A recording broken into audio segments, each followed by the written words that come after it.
바로 세미나 진행을 하도록 하겠습니다. 네, 안녕하십니까. 바쁘신 와중에도 오늘 일본 취업을 통한 커리어 패스 전략 세미나에 참석해주신 여러분께 진심으로 감사드립니다. 저는 오늘 행사 진행을 맡은 한국무역협회 이경훈 차장입니다. 한국무역협회와 소프트 엔지니어 소사이어티가 공동으로 주최하는 금일 세미나는 IT 직무 분야를 중심으로 일본 취업 트렌드를 전망하고 청년층의 일본 취업 성공을 위한 최신 정보와 인사이트를 제공하고자 마련되었습니다.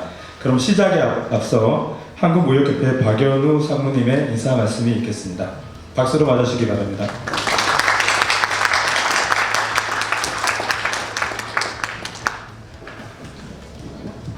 오늘 많이들 오셨네요.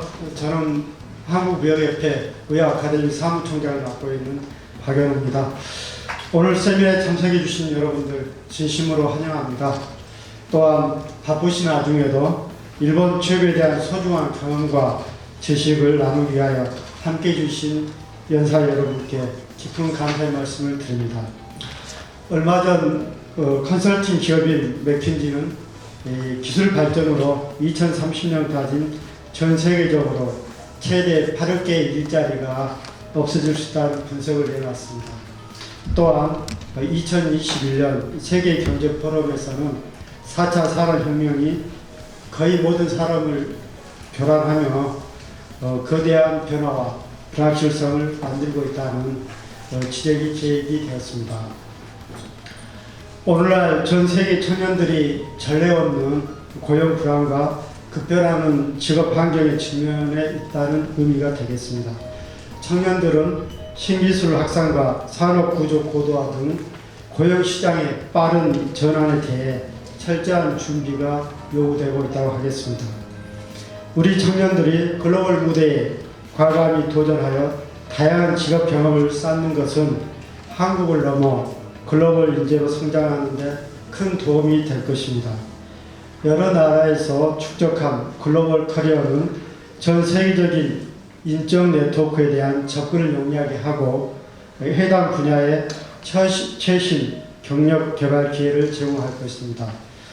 설명회 참석자 여러분들, 오늘 설명회는 비록 일본에 차점이 맞춰져 있지만 미국, 싱가포르, 유럽과 같은 산업과 기술 선진국에 진출하는 것도 적극 고려해 보시기 바랍니다. 이들 국가에서 앞선 기술과 차별화되고 전문적인 경력을 쌓을 수 있다면 자신만의 커리어 경쟁력을 크게 높일 것입니다. 미국은 혁신과 벤처 정신의 세계적인 리더일 뿐 아니라 미래 기술을 이끌고 있는 빅테크 기업의 메카 실리콘밸리를 갖고 있습니다. 또한 일본은 로봇공학과 제조 자동화 분야에서 선두국가이며 싱가포르는 혁신 기술의 거점이 되고 있습니다. 유럽은 특히 핀테크, 인공지능, 사이버 보안과 같은 분야에서 두각을 나타내고 있습니다. 우리 청년들이 이러한 선진국에서 ICT 등 미래 핵심 기반 산업 분야에서 경력을 시작함으로써 커리어 개발과 고용 안정성을 높일 것을 기대합니다. 최근 들어 다행인 것은 일본의 기업들이 한국 인력의 우수성을 높이 평가하고 적극적으로 고용하려는 움직임을 보이고 있다는 것입니다. 게다가 코로나19로 중단했던 일본 취업 비자가 재개되고 있고 한일 관계가 개선될 조짐을 보이고 있어 일본 취업과 진출 여건은 그 어느 때보다 많이 호전되고 있다고 말씀드릴 수 있겠습니다. 청년들의 일본 진출은 한일 간의 인적 교류와 또 경제 협력 활성화에 도움이 될 거고요. 또한 한국의 기후에서 일본에서의 경험이 우리나라 산업 발전의 원동력이 될 겁니다. 저희 무역 아카데미에서 진행하고 있는 IT 마스터를 수료를 하고 일본에 많은 학생들이 취업을 했습니다. 그들 학생들 중에서는 일본 기업에서 쌓여온 IT와 일본어를 기반으로 해서 한국에 와서 삼성전자랄까 네이버, 카카오 이런 대기업에 취업하는 사례도 많이 있습니다. 그만큼 일본 진출은 여러분들에게 한국에서 앞으로의 많은 그 직업 기회를 제공할 것입니다. 한국무역협회는 앞으로 오늘과 같은 해외 취업 설명회 개최 등 최신 해외 취업 정보를 제공할 것이고요. 또 청년 여러분들의 일본과 글로벌 시장 진출을 적극 응원하고 후원하겠습니다. 여러분들의 앞날에 행운과 많은 성취를 기원합니다. 감사합니다.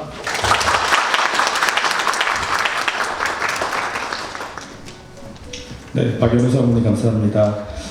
이번에 이어서 2023년 일본 취업 트렌드 및 전망을 주제로 마이나비 코리아 신재화 과장님의 발표가 있겠습니다. 주제 발표에 앞서 마이나비 코리아 나기라 타로 대표님의 인사 말씀이 있겠습니다. 큰 박수로 맞아주시기 바랍니다.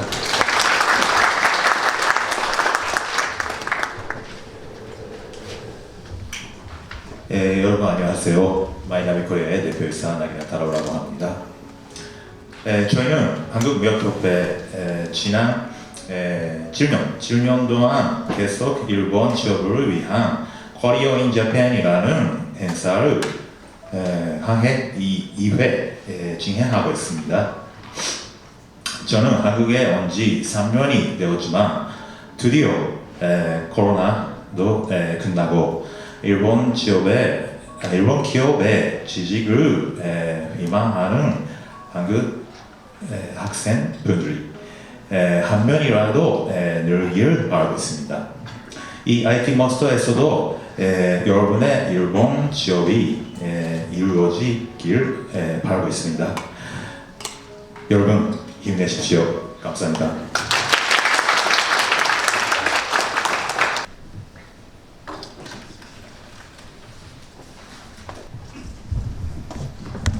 네, 여러분 안녕하세요. 일본 취업 포탈 마이나비 코리아의 신재화 과장이라고 합니다. 오늘은 이제 가장 앞서서 여러분과 함께 일본 취업을 통한 커리어 패스 전략 그리고 2023년 일본 취업 트렌드는 어떠하고 향후에 어떤 전망이 있을 거라고 예견이 되는지를 한번 알아보는 기회를 가졌으면 좋겠습니다.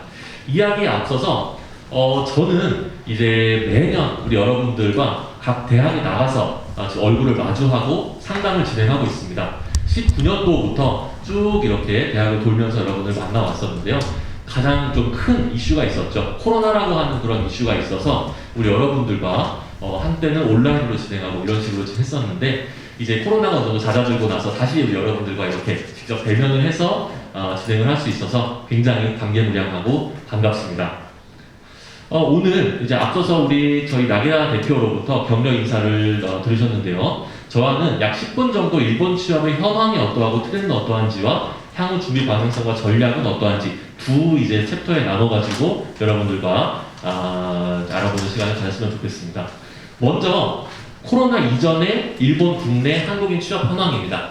보시면은 이제 도소매업이 약 25%, 그리고 숙박 음식, 그 다음에 정보통신, 제조, 교육, 의료, 건설 이런 식으로 이제 조금씩 더 줄어들면서 취업을 했다는 걸 볼 수가 있는데요. 우선 가장 많은 학생들이 취업했던 부분은 이제 도소매업 쪽입니다. 워낙 이제 일본 기업의 그런 도소매업종 관련 기업들이 많기도 하고 그 때문에 종합직군이 많이 모집을 했었기 때문에 그렇기도 한데요. 그 다음으로 이제 우리 많은 학생들이 숙박과 음식업계, 특히 여러분들이 이제 일본에서 몇 년간 열심히 취업을 해서 공부하시고 그 다음에 한국에 들어오셨을 때 그 전공을 살려서 혹은 지식을 살려서 움직일 수 있는 것이 숙박 쪽, 이제 그쪽에서 국내에서 공부하기보다도 일본 내 그런 숙박업계, 음식업계에 서비스를 직접 체험하고 오셔가지고 근무했을 때 굉장히 높은 시너지를 보였기 때문에 많은 학생이 선호하는 분야가 숙박, 음식업계였고요.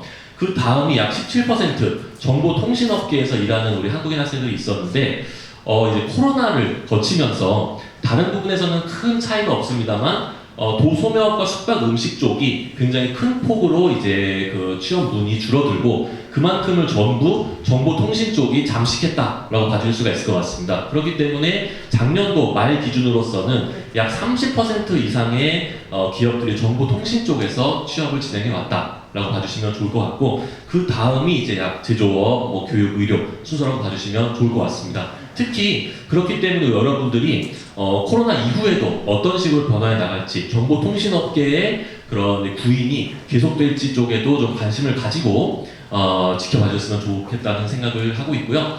그 그 다음에 이제 일본 국내에 한국인 취업자 수를 봤을 때에도 2023년 거의 이제 일본 취업 원년이라고 볼 수가 있는데 그때 약 300명 정도의 선배 사원들이 일본으로 취업한 것을 시작으로 급격하게 증가를 하다가 19년도에 피크를 찍고 이제 코로나 기간 동안에 내려갔다가 작년도부터 다시금 회복을 하고 있다는 것을 확인해 볼 수가 있습니다.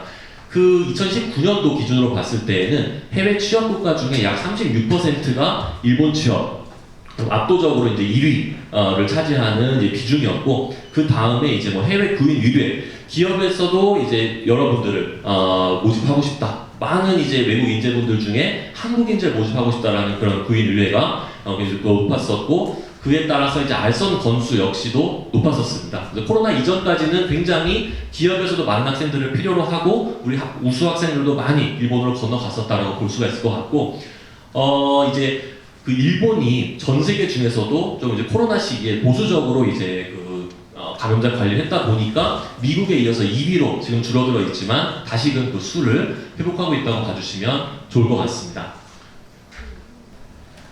네, 그래서 많은 학생들이 지금도 기회가 있다면 해외로 취업하고 싶다라는 생각을 가지고 있습니다.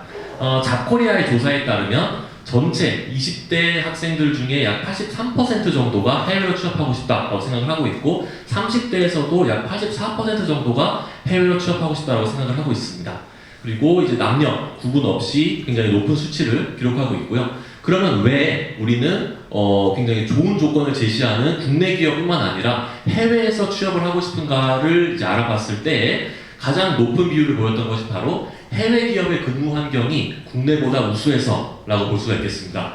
여기서의 근무 환경은 비단 뭔가 이제 뭐 그 회사의 복지라든지 뿐만 아니라 사풍이라든지 정말 근무할 때의 그런 인적 스트레스를 덜 받고 일할 수 있는지 같은 종합적인 만족도를 나타낸다고 볼 수가 있을 것 같고요. 그래서 일본 학생들이 취업할 때 가장 중요하게 여기는 게 무엇인가라고 놓고 봤을 때 많이 답하는 것이 바로 현장에서 일할 때 사람에 의한 스트레스를 받지 않고 일하고 싶다라는 것들을 가장 기업을 고르는 데에 높은 포인트로 잡을 정도였습니다. 그래서 이러한 근무 환경, 종합적으로 국내보다 우수하다고 기대를 하고 있다고 볼 수가 있고요. 그 다음이 이제 외국어 능력의 향상을 위해 여러분들이 아무리 이제 모두가 국내에서 열심히 외국어 공부를 한다고 하더라도 아무래도 좀 한계가 있을 수밖에 없죠. 근데 이걸 현지로 건너가거나 해외로 넘어갔을 때에는 정말 현지인들과 부대끼면서 비즈니스 외국어 소양을 기를 수 있기 때문에 이렇게 향상을 위해 간다라고 답을 했었고요.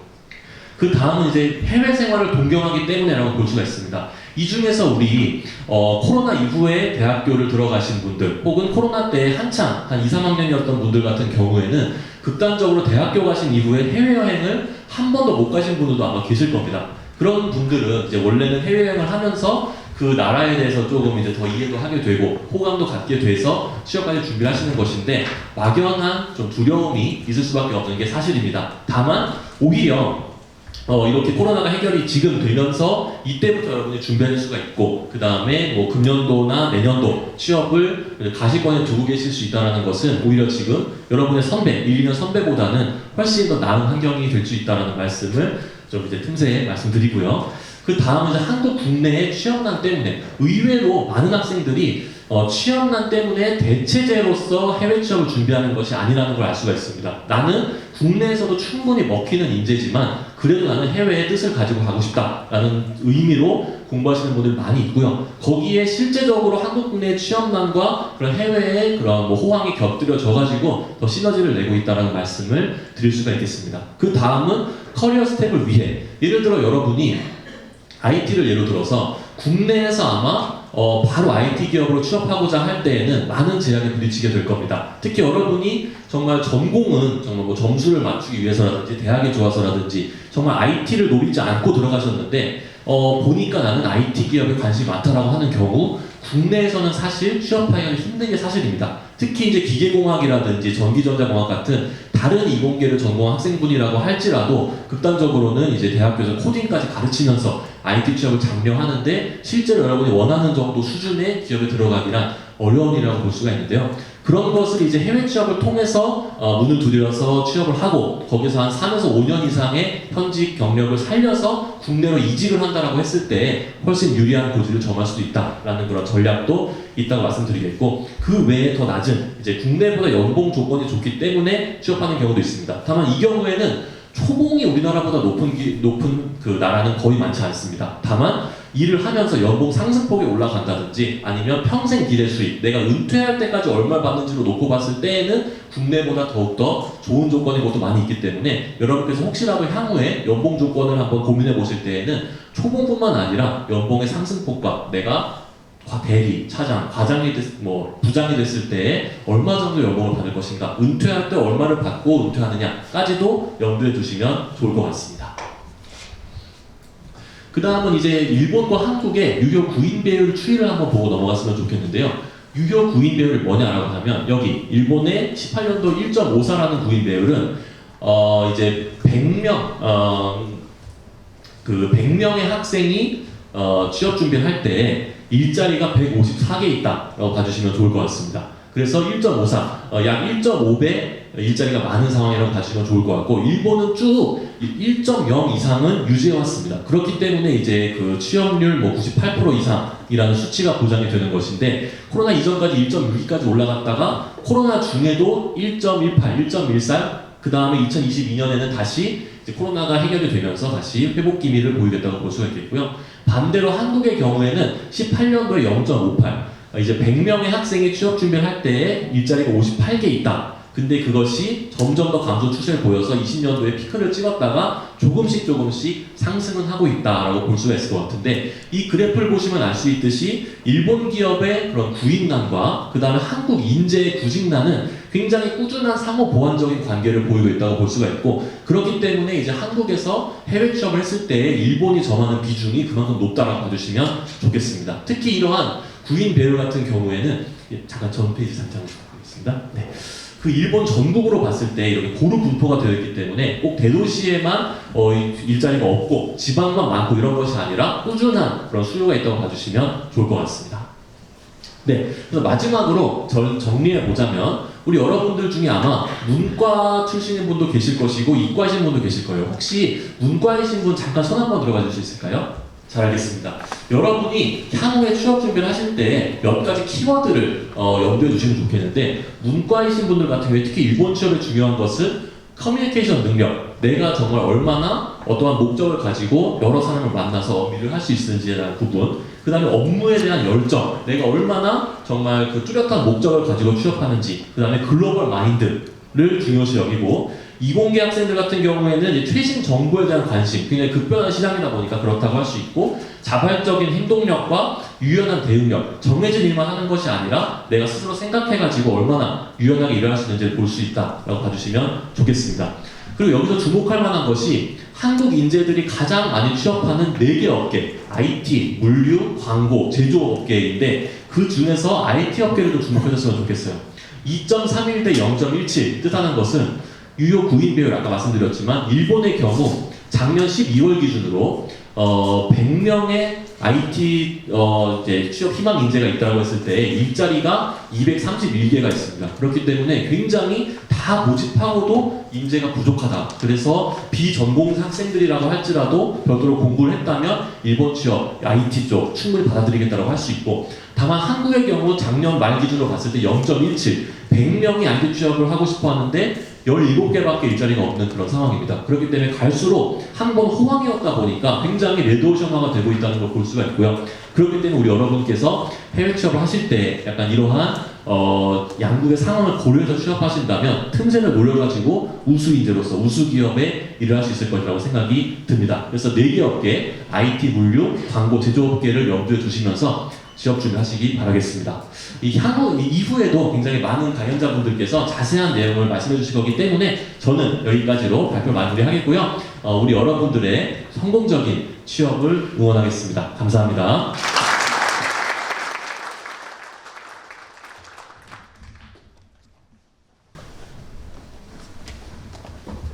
네, 반갑습니다.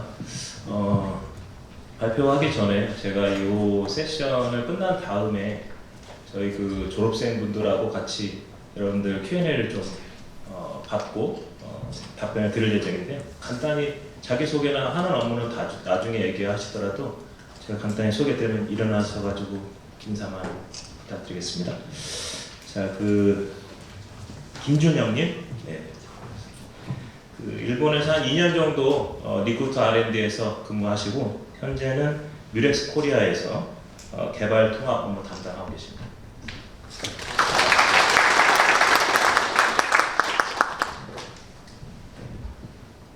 김범기, 일본에서 한 4년 정도 개발 업무를 좀 담당하시고 또 여러 가지 개인 패밀리 비즈니스 같은 게 좀 연계돼 가지고 지금은 창업을 했습니다. 그래서 유니드 컴퍼니의 현재 대표를 맡고 계십니다.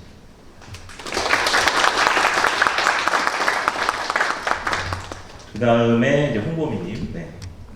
일본에서 한 3년 정도 개발업을 하시고요. 현재는 카카오에서 5년째 챗봇 책임자로 일을 하고 계십니다. 그 다음에 주광우님, 일본에서 한 3년 정도 개발 경력을 가지고 현재는 삼성전자에서 데옵스 엔지니어로 근무하고 계십니다. 제가 말씀드린 얘기는 앞에서 마이나비사에서 죄송합니다. 마이나비에서 말씀드린 내용보다 조금 폭은 좁은 얘기예요. 그래서 좀 참고하시고 들으시면 되겠습니다. 4개 정도 챕터로 저희는 구성을 했고요. 일반적으로 이제 경력이라고 하면은 우선은 직장에 들어가셔가지고 소프트웨어 랜딩을 하셔야 되는데 이 부분이 이제 물론 국내에서도 좋은 기업이 많이 있습니다만은 생각보다 파이가 작아가지고 상처를 많이 입죠. 잡마켓에서. 근데 그 이유가 44% 이거 기억하셔야 됩니다. 44%가 뭐냐면 일반적으로 대학교를 들어가기 전에 재수를 하는 컨셉이 옛날에 많았었는데 지금 직장 들어가기 전에 한 1년 이상 44% 지원자들이 준비를 하시는 그런 상태고요. 17%는 삼수를 하십니다. 3년 정도를 준비하시는 거예요. 이건 볼 때 국가적으로 굉장히 손실이라고 보는 거거든요. 두 번째도 44%예요. 이거는 잡을 근데 어렵게 구했는데 들어갔는데 또 이게 우리나라에 있던 IMF를 겪으면서 독특하게 좀 잘못된 문화인데 원래 이제 비정규직이라는 것이 정규직보다 인건비가 싸다. 이거는 원래 취지가 아니거든요. 근데 약간 우리나라 이렇게 잘 잡혔죠. 그래서 44%가 비정규직, 66%는 또 1년 만에 퇴사를 하십니다. 그러니까 이런 부분들은 좀 저희가 굉장히 손해다, 국가적으로요. 일본 ICT에 앞서서 사무총장님 말씀하셨습니다만 무역협회는 지난 20년간 캐나다, 미국, 독일 굉장히 많은 국가에 이렇게 청년들이 가서 일할 수 있는 것을 찾으려고 노력을 많이 하셨는데 비자적인 부분이 업무적인 직무 역량은 굉장히 우수하셔가지고 국내 청년들이요. 업무는 오케이. 근데 비자적인 부분은 이제 그 국가의 국민들 보호하는 것도 있기 때문에 그 부분이 해결이 원활치 않았다. 근데 일본은 의외로 선진국 중에서 그것도 경력이 없는 사람한테 이게 문화가 개방되어 있는 거거든요. 그래서 그런 부분이 조금 장점이라고 볼 수 있겠습니다.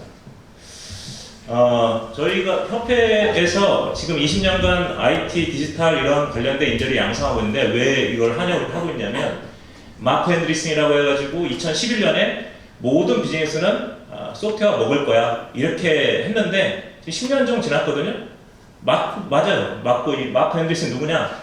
혼자 손코딩으로 시작해가지고 지금 우리가 쓰고 있는 익스플로우 전신인 넷스케이프를 개발한 분입니다. 지금은 이제 투자자로 변신했죠.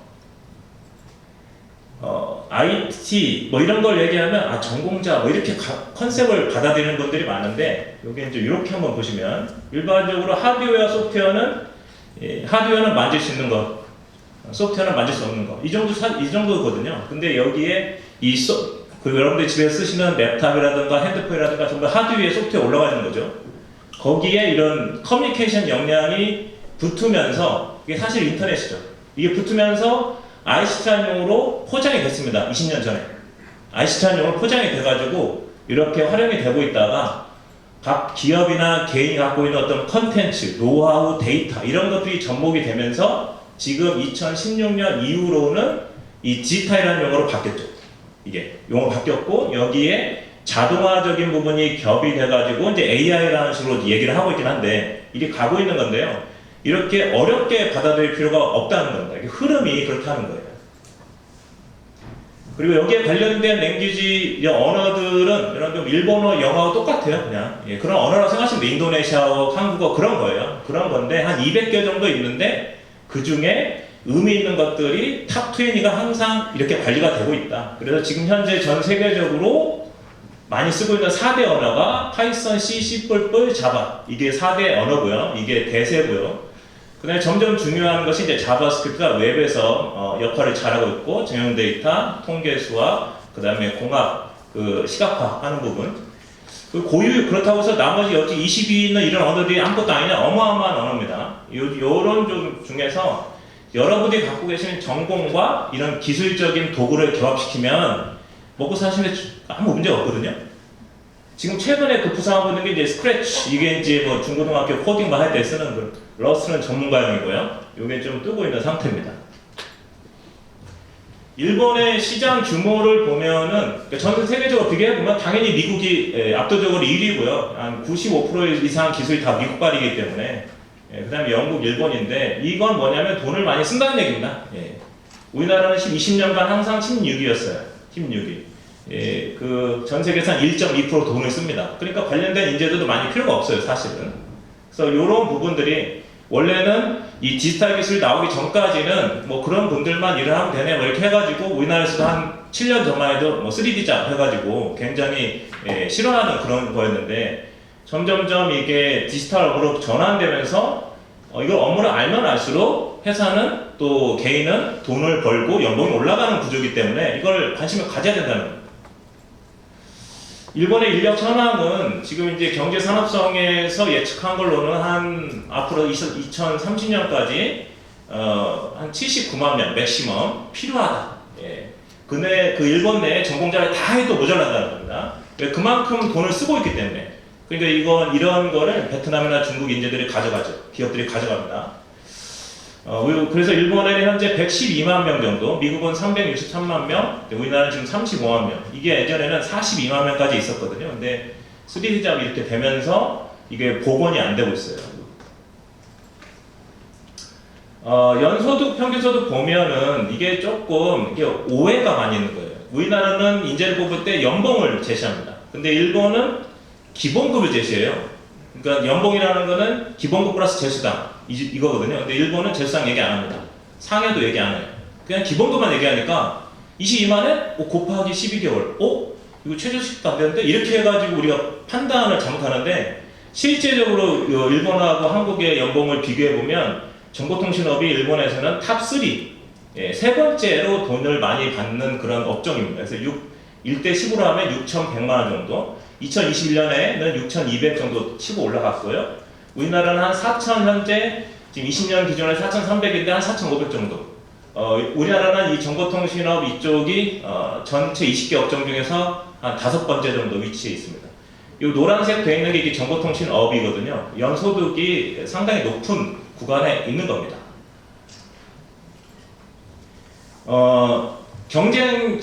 국가별 경쟁력 지수를 보시면 일본에서 근무하는 외국인들이거든요. 근데 우리나라가 월등합니다. 3.35. G7보다 그러니까 여러분들 생각보다는 굉장히 유능하다는 거예요. 이 부분을 놓치지 마시라는 겁니다. 이 부분을. 그래서 일본 분들이 뭐 봉사하는 사람 뽑으려고 뭐 그런 게 아니에요. 일본 분들한테 가서 사적 분들한테 여쭤보면 아니 국가 인정이 중요한 게 아니고 유능하면 우리 회사에 관심이 높으면 우리는 채용한다 이 입장이에요. 뭐 한국이 취업을 못하니까 그분들 우리가 채용한다 이런 입장은 없어요. 그리고 이제 뭘 좋아하시냐면 한국 분들은 의외로 영어를 정말 잘한다. 잘하잖아요, 여러분, 그죠? 일본어는 뭐 당연히 그리고 이제 한국어 당연하죠, 여러분들. 그리고 IT 지금 적극적이다 이런 부분들이 그 의미가 있고요. 그리고 경력 한 3년 차에서 5년 차부 요 사이가 두각을 드러내는 시기라고 보시면 되겠습니다. 그리고 실제로 이제 저희가 이제 취업을 진행했던 실적을 잠깐 말씀을 드리면요. 코로나 3년 동안 굉장히 힘들었습니다. 그럼에도 불구하고 58%, 64%, 작년에 81%, 작년 하반기와 보면 94.8%, 작년 하반기에 완전히 복원이 됐어요. 그렇다고 해서 뭐 취업 못하는 건 아니고 국내 취업하죠. 그래서 80% 이상 다 90% 이상 이렇게 취업은 되는데 점진적으로 이제 해외 취업률이 복원되고 있다 말씀드리고요. 작년에 하반기 취업률 78명 수료 인원을 보면 72명이 취업을 거뜬히 진행했습니다. 그래서 일본 ICT 진출한 분이 70명, 그 다음에 국내 쪽으로 전향한 분이 2명, 그래서 89%, 2% 이렇게 됐습니다. 저희가 이제 채용 기업, 물론 이제 일본에서 외국인을 채용하는 ICT 디지털 업종의 기업이 한 10,000개 좀 넘거든요. 근데 저희가 이제 최대한대로 이제 설명을 드리고 외국인이잖아요. 그 채용의 어떤 장단점을 설명을 드리면 이렇게 흔쾌히 오셔서 채용을 하시는데 그룹을 이렇게 나눠봤어요. 유수기업, 강소기업. 유수기업은 일반적으로 뭐 상장기업이나 대기업, 중견기업, 또 ICT 디지털 쪽에서는 200명 이상 넘으면 좀 큰 기업이거든요. 복지도 좋고요. 그렇게 나눠 보니까 작년에 46개사가 오셨는데 중고학교가 너무 많아요. 저글링한처럼 이렇게 좀 기쁘죠. 5개 붙어갖고 한 군데 선택하는 거니까 이렇게 하는 분들이 있어가지고 결국은 35개사에 70명이 합격을 입사를 하셨습니다. 나이대를 보면은 코로나 때문에 이런 오프라인 교육 이런 것들에서 이제 지금 대학교 다니시는 분들이 관심을 못 가졌는데 나이대를 작년에 보면 이제 33세가 맥시멈 21살이 이제 가장 적었습니다만은 역대 20년간 무역교육서를 양성한 인재 ICT 교육 과정에서 가장 나이가 적었던 친구는 18살, 가장 나이가 많았던 분은 37살이었습니다. 이게 실제 전공이에요. 예, 실제 지금 현재 이 ICT 업종 회사에 간 실제 전공입니다. 이거 보십시오. 그러니까 저희가 예전에는 이거를 하면서 학벌은 의미 없다는 게 이미 정리됐고요.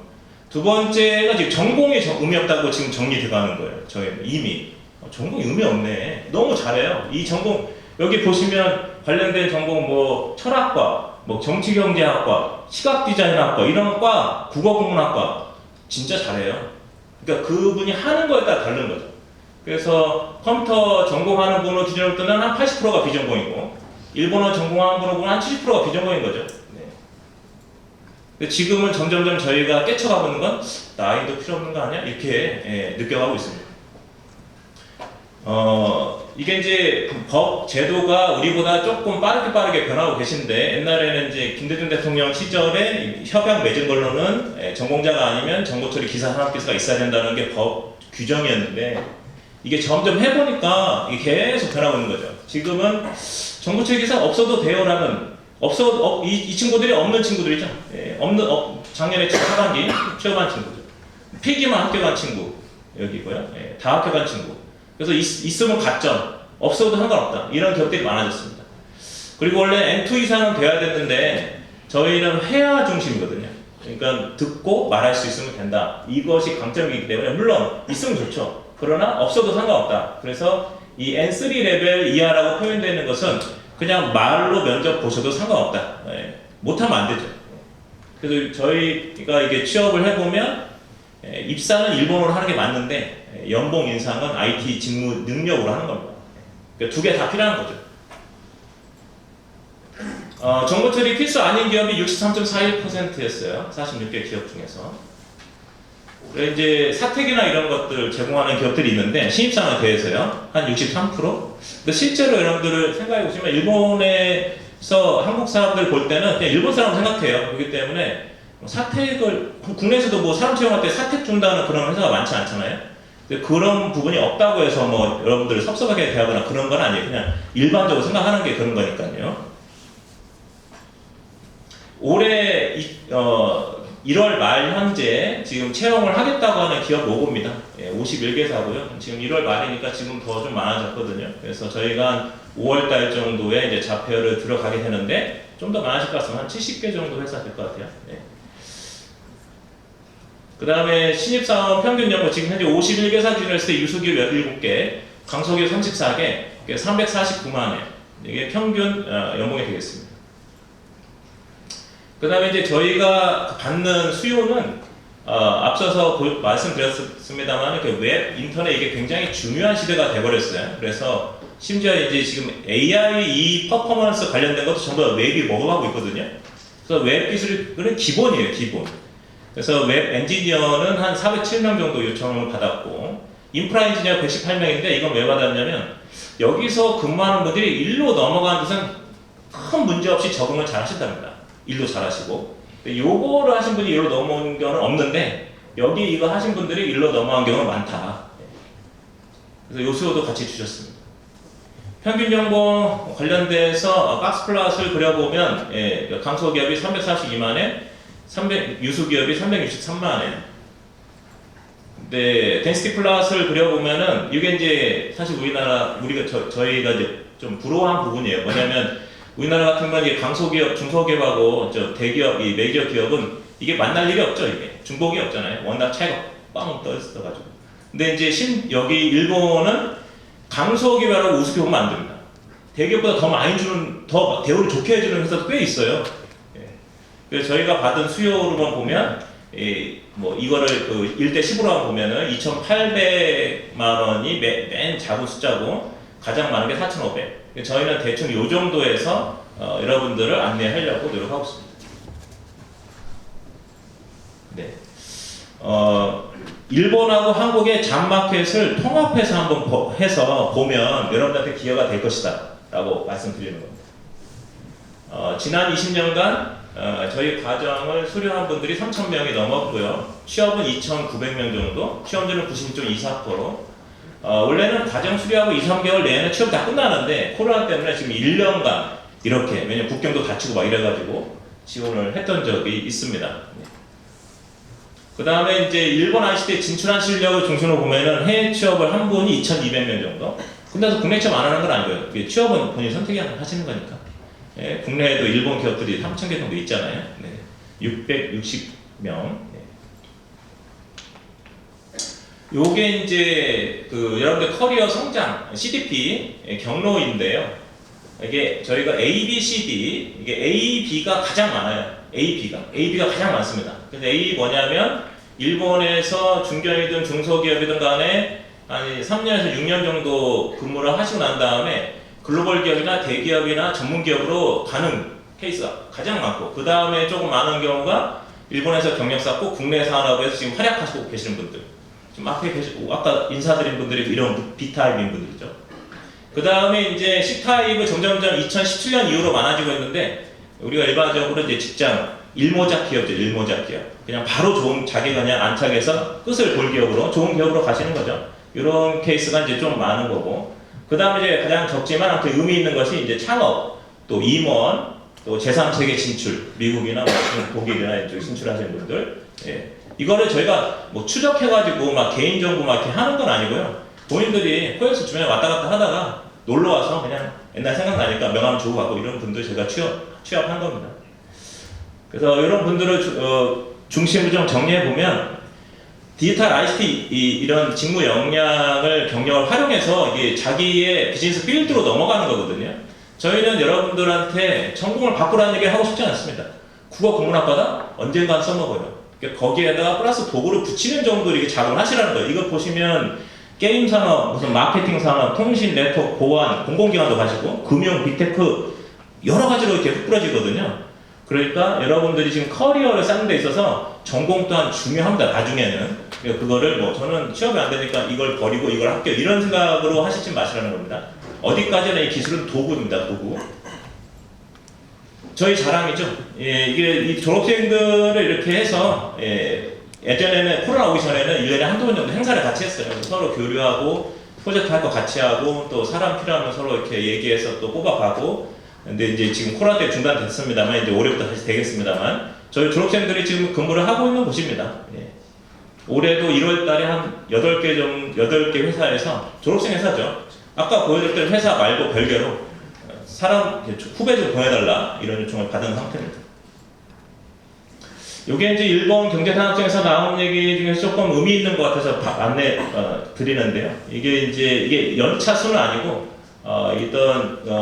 기술 인재에 대한 레벨링을 7단계로 하고 있는데 저희 과정은 1, 2, 3단계는 끝난 과정이에요. 저희가 1, 2, 3단계는 이미 끝난 과정이고 저희는 이제 4, 5단계 왜 3단계에서 4단계 넘어가면서 이렇게 대우 자체가 한 2천만 원 가까이 차이 나잖아요. 이 4, 5단계의 4단계를 저 읽어드리면 독립적으로 일할 수 있는 부하 직원을 지도할 수 있는 팀장급 중견 인력 요 4, 5단계를 많이 저희가 이렇게 향상이라고 할까요? 요거에 저희는 포커스를 맞추고 있는 과정이 되겠습니다. 지금 아까 이게 멘토 안내드렸는데 이 연차가 센 10년, 15년 이런 멘토들은 이번에 잘랐거든요. 왜 여러분들 눈높이하고 좀 안 맞을 수 있잖아요. 나이가 많으셔가지고 이거 뒤에도 앉아 계시는데. 네. 그래서 제가 소개해드릴 내용, 안내해드릴 내용은 이 정도로 마치겠습니다. 감사합니다. 사실은 지금 한국이 아니고 일본이나 미국이나 이런 쪽에서 근무하고 있는 졸업생들이 있거든요. 근데 약간 이번 행사에 이렇게 오면 원격으로 대화를 하셔야 되기 때문에 조금 원활하지 않을 것 같아서 국내에 있는 분들 중심으로 이렇게 모셨고요. 여러분들이 사전에 주신 질문들이 있으신데 일단은 지금 현장에서 궁금한 점이 있으시면 손 드시면 마이크 드릴 거고 거기서 질문을 하실 수 있는 기회를 드리고 답변을 드리겠습니다. 그 전에 먼저 여기 질문 주신 거 하면요. 여기 간단한 거. 일본어는 어느 정도 필요한지 궁금합니다. 이런 질문이 있었어요. 아주 간단한 거. 어떤 단계에서요? 취업하려면 일본어는 어느 정도 해야 됩니다. 제가 처음 들어갔을 때 회의를 들어갔는데 일본어를 못하니까 나가라고 했습니다. 네, 근데 그것도 못 알아들어서 멍하니 있다가 그냥 회의 참석했어요.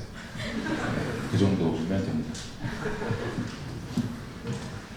혹시 저도 한 말씀 드리자면은 물론 인터뷰는 제 생각인데 인터뷰는 여러분 달달 외우시게 될 거예요. 질문들이 이제 어느 정도 세트가 있고 질문 세트가 있고 그것에 대해서 답변을 잘 할 수 있게 이제 할 텐데 그래도 막상 가면은 모든 게 이제 실전 상황이잖아요. 회의 들어가도 무슨 얘기가 잘 하는지 이해는 좀 잘 안 될 겁니다. 제 생각에는 되게 한국어로도 아마 잘 이해 못하실 수도 있어요. 아무래도 비즈니스 용어다 보니까. 그렇기 때문에 갔을 때 이미 잘한다? 일 수도 있죠. 저는 그렇진 않았었고 난 3개월 정도 걸렸던 것 같아요. 잘하는데 하실 수 있습니다라고 말씀드리고 저나 아까 방금 고민님 잠시 봤는데 여기 와서 히라가나부터 배우긴 했습니다. 1년 정도면 어느 정도 말은 트이고 가서 비즈니스 일본 좀 더 배우셔야 될 것 같습니다. 애초에 무역협회에서 이 과정을 20년 전에 시작할 때 외국어하고 IT 교육 한다는 것 자체가 말도 안 된다고 그랬어요. 주변에 가까운 데서는 멀티 캠퍼스도 있고 비트 캠퍼스도 있지 않습니까? 말도 안 되는 교육이라고 하는데 그것도 1년 안에 비일본어를 해본 적이 없는 히라가나 가나부터 시작해서 취업까지 할 수 있는 역량까지 끌어낸다? 거짓말 하지 말라고 했어요. 일본어 교수님도 그렇고요. 근데 졸업생들이 하고 있어요. 그렇기 때문에 이 부분은 믿고 일본 취업, 일본어 의외로 한국 분들이 일본어 잘하세요. 진짜로.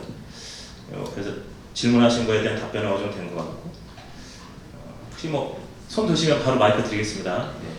혹시 있으시면 여기에 대해서 한마디 네. 더 하고 싶은데 근데 그런 건 있어요. 가서 공부를 진짜 뽕뽕 찢어지게 해야 돼요. 그러니까 같이 갔는데 저는 공부를 해야 된다고 생각해서 공부를 했는데 공부를 안 하면 2년이 지나도 말을 못 해요. 네, 그런 건 있습니다. 손만 드시면 되겠습니다. 그 다음 질문은 한국 학생들이 많이 취업할 수 있는 직무 분야가 뭐냐? 이런 질문을 있어요. 답변할 수 있으신가요? 네, 아무래도 IT 기업이라고 생각을 하는데요. 그 이유가 일단 한국에서 교육 과정이 굉장히 많아서 비전공자를 위한 교육 과정이 많잖아요. 그런 것을 통해서 교육은 한국에서 받으시고 일본에 넘어가는 경우가 많아요. 일본의 IT 아까 보셨다시피 굉장히 구인난이 심하고요. 외국인들이 굉장히 많이 활동을 해요. 일본인 분들이 IT 기업을 꺼리는 경우도 있어요. 저희 나라에서도 3D 업종이라고 이제 인식이 됐던 시기가 있는데 저희 개발자들 사이에선 잃어버린 10년이라고 부르거든요. 제가 그때 취업을 이제 준비했던 사람인데 그래서 한국에서도 인식이 안 좋았듯이 일본도 좀 3D 업종이라는 그런 인식이 있어서 젊은 사람들이 취업을 하고 싶지 않아요. 그래서 일을 하다 보면 50% 정도가 외국인인 경우도 있거든요. 그 중에 이제 한국인 분들도 굉장히 많으세요. 그래서 그런 것들이 이미 입증이 됐기 때문에 IT 업계에서 한국인들이 활동을 하고 있어서 더 후배들을 많이 뽑으려고 하는 것도 있는 것 같습니다. 저 경력 같은 거 많이 신경 쓰나요? 여기서 오는 회사들은 다 신입분들을 뽑는 거기 때문에 경력은 상관없다고 생각하시면 될 것 같아요. 경력이 있으시면은 굉장히 좋아합니다. 예, 그 IT 경력이 아니어도 사회 경력이 있는 것도 좋아하시거든요. 군대도 경력이에요. 한국 분들한테는 남자분 같은 경우. 그리고 방금 전에 말씀하신 게 이제 혹시 국내에서 뭐 IT 경력이 있다 그런 분들은 앞에서 지금 아까 발표하시고 가신 그 마이너리 쪽에서 바로 매칭이 되지 않으실까요? 일본어만 된다면. 네. 답변이 됐을까요? 예, 감사합니다. 네네. 또 예, 있습니까? 좋습니다. 네. 혹시 한국과 일본의 개발 언어라든지 또 커뮤니케이션 방법에 공통점과 차이점 혹시 있을까요?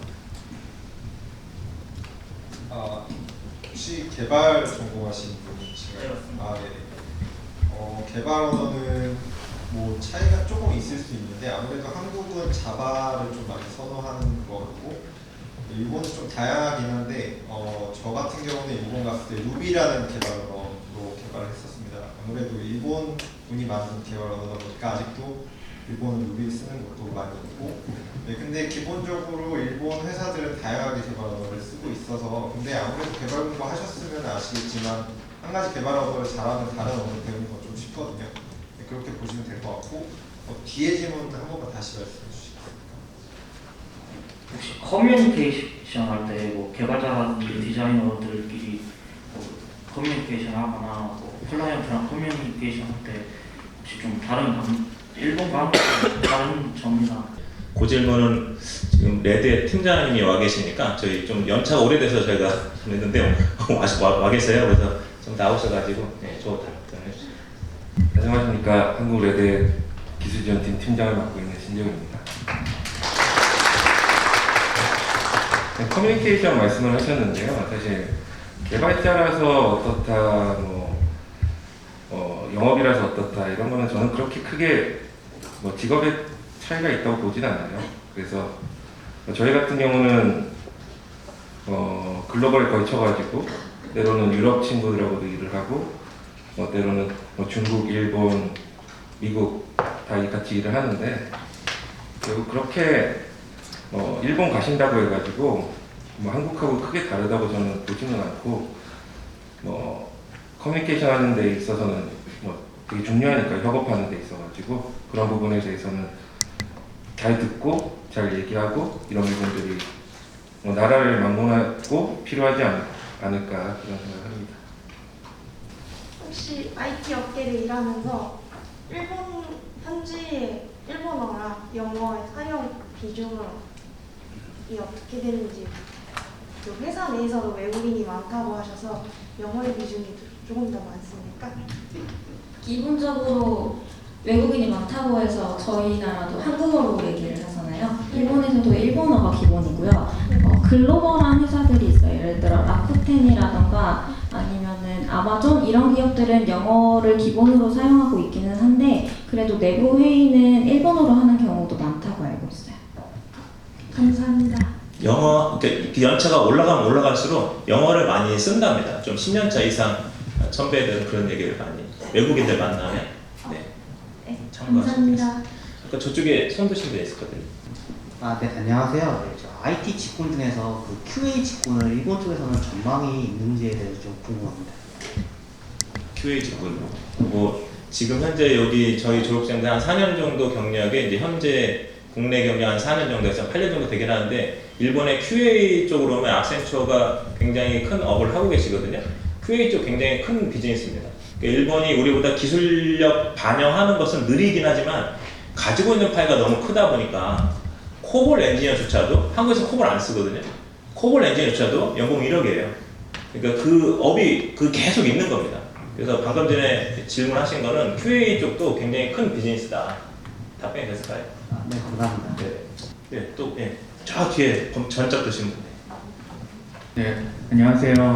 한국에서 IT 기업이 크게 두 개의 기업으로 나눌 수 있다고 생각하는데 하나는 SI고 하나는 스타트업 기반 빅테크가 있다고 생각하는데 일본 쪽에서는 어떻게 기업 구분이 나눠지고, 그리고 최근에 한국에서는 스타트업 연봉 수준이 올라가면서 한 4천만 원, 3,500에서 4천 정도 받는데, 일본에서는 그 개발 환경이나 연봉 수준이 어느 정도 되는지 궁금합니다.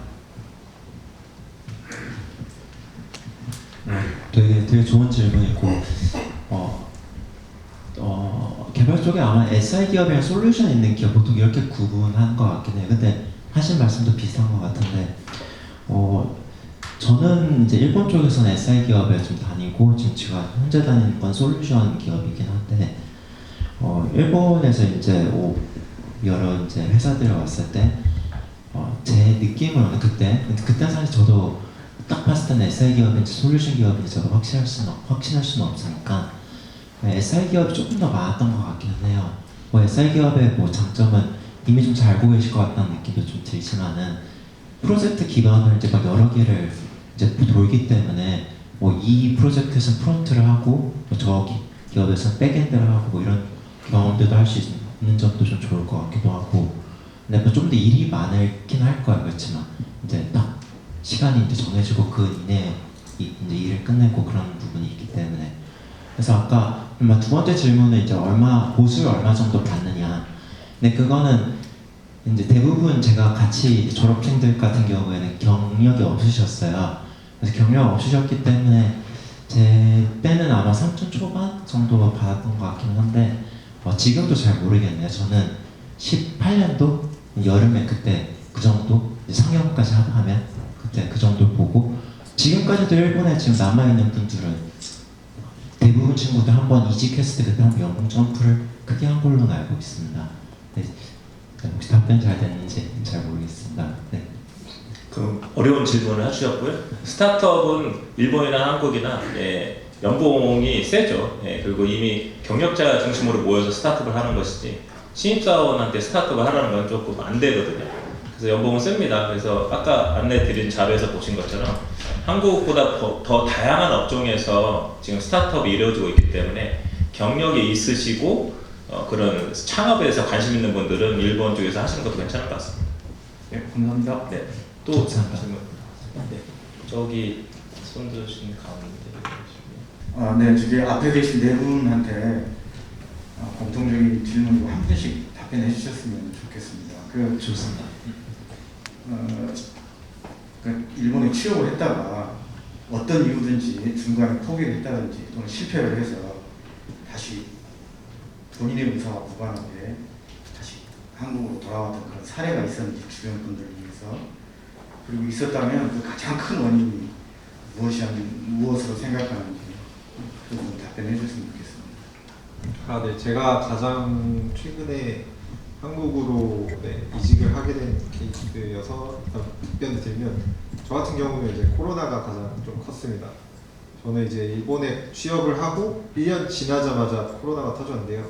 그래서 바로 돌아오진 않고 이제 한 반년 정도 일본에서 계속 풀 재택으로 근무를 하다가, 이제 아무래도 일본 같은 경우는 야칭이, 그러니까 월세가 비싸다 보니까 어차피 재택을 할 거면 한국에서 하겠다라고 회사랑 협의를 한 다음에 한국에서 한 1년 정도 더 재택을 하다가 이제 옮기게 된 케이스인데, 코로나가 더 길어져서 아마 코로나가 짧게 끝났으면 저도 돌아갔을 수도 있을 거라고 생각을 하긴 합니다. 근데 이제 코로나라는 특수한 상황이 있었고 이제 계속 그런 원격 근무를 오래 하는 거에 대해서 좀 아무래도 한계가 있다 보니까 저 같은 경우는 이직을 하게 된 케이스라고 말씀드릴 수 있을 것 같습니다.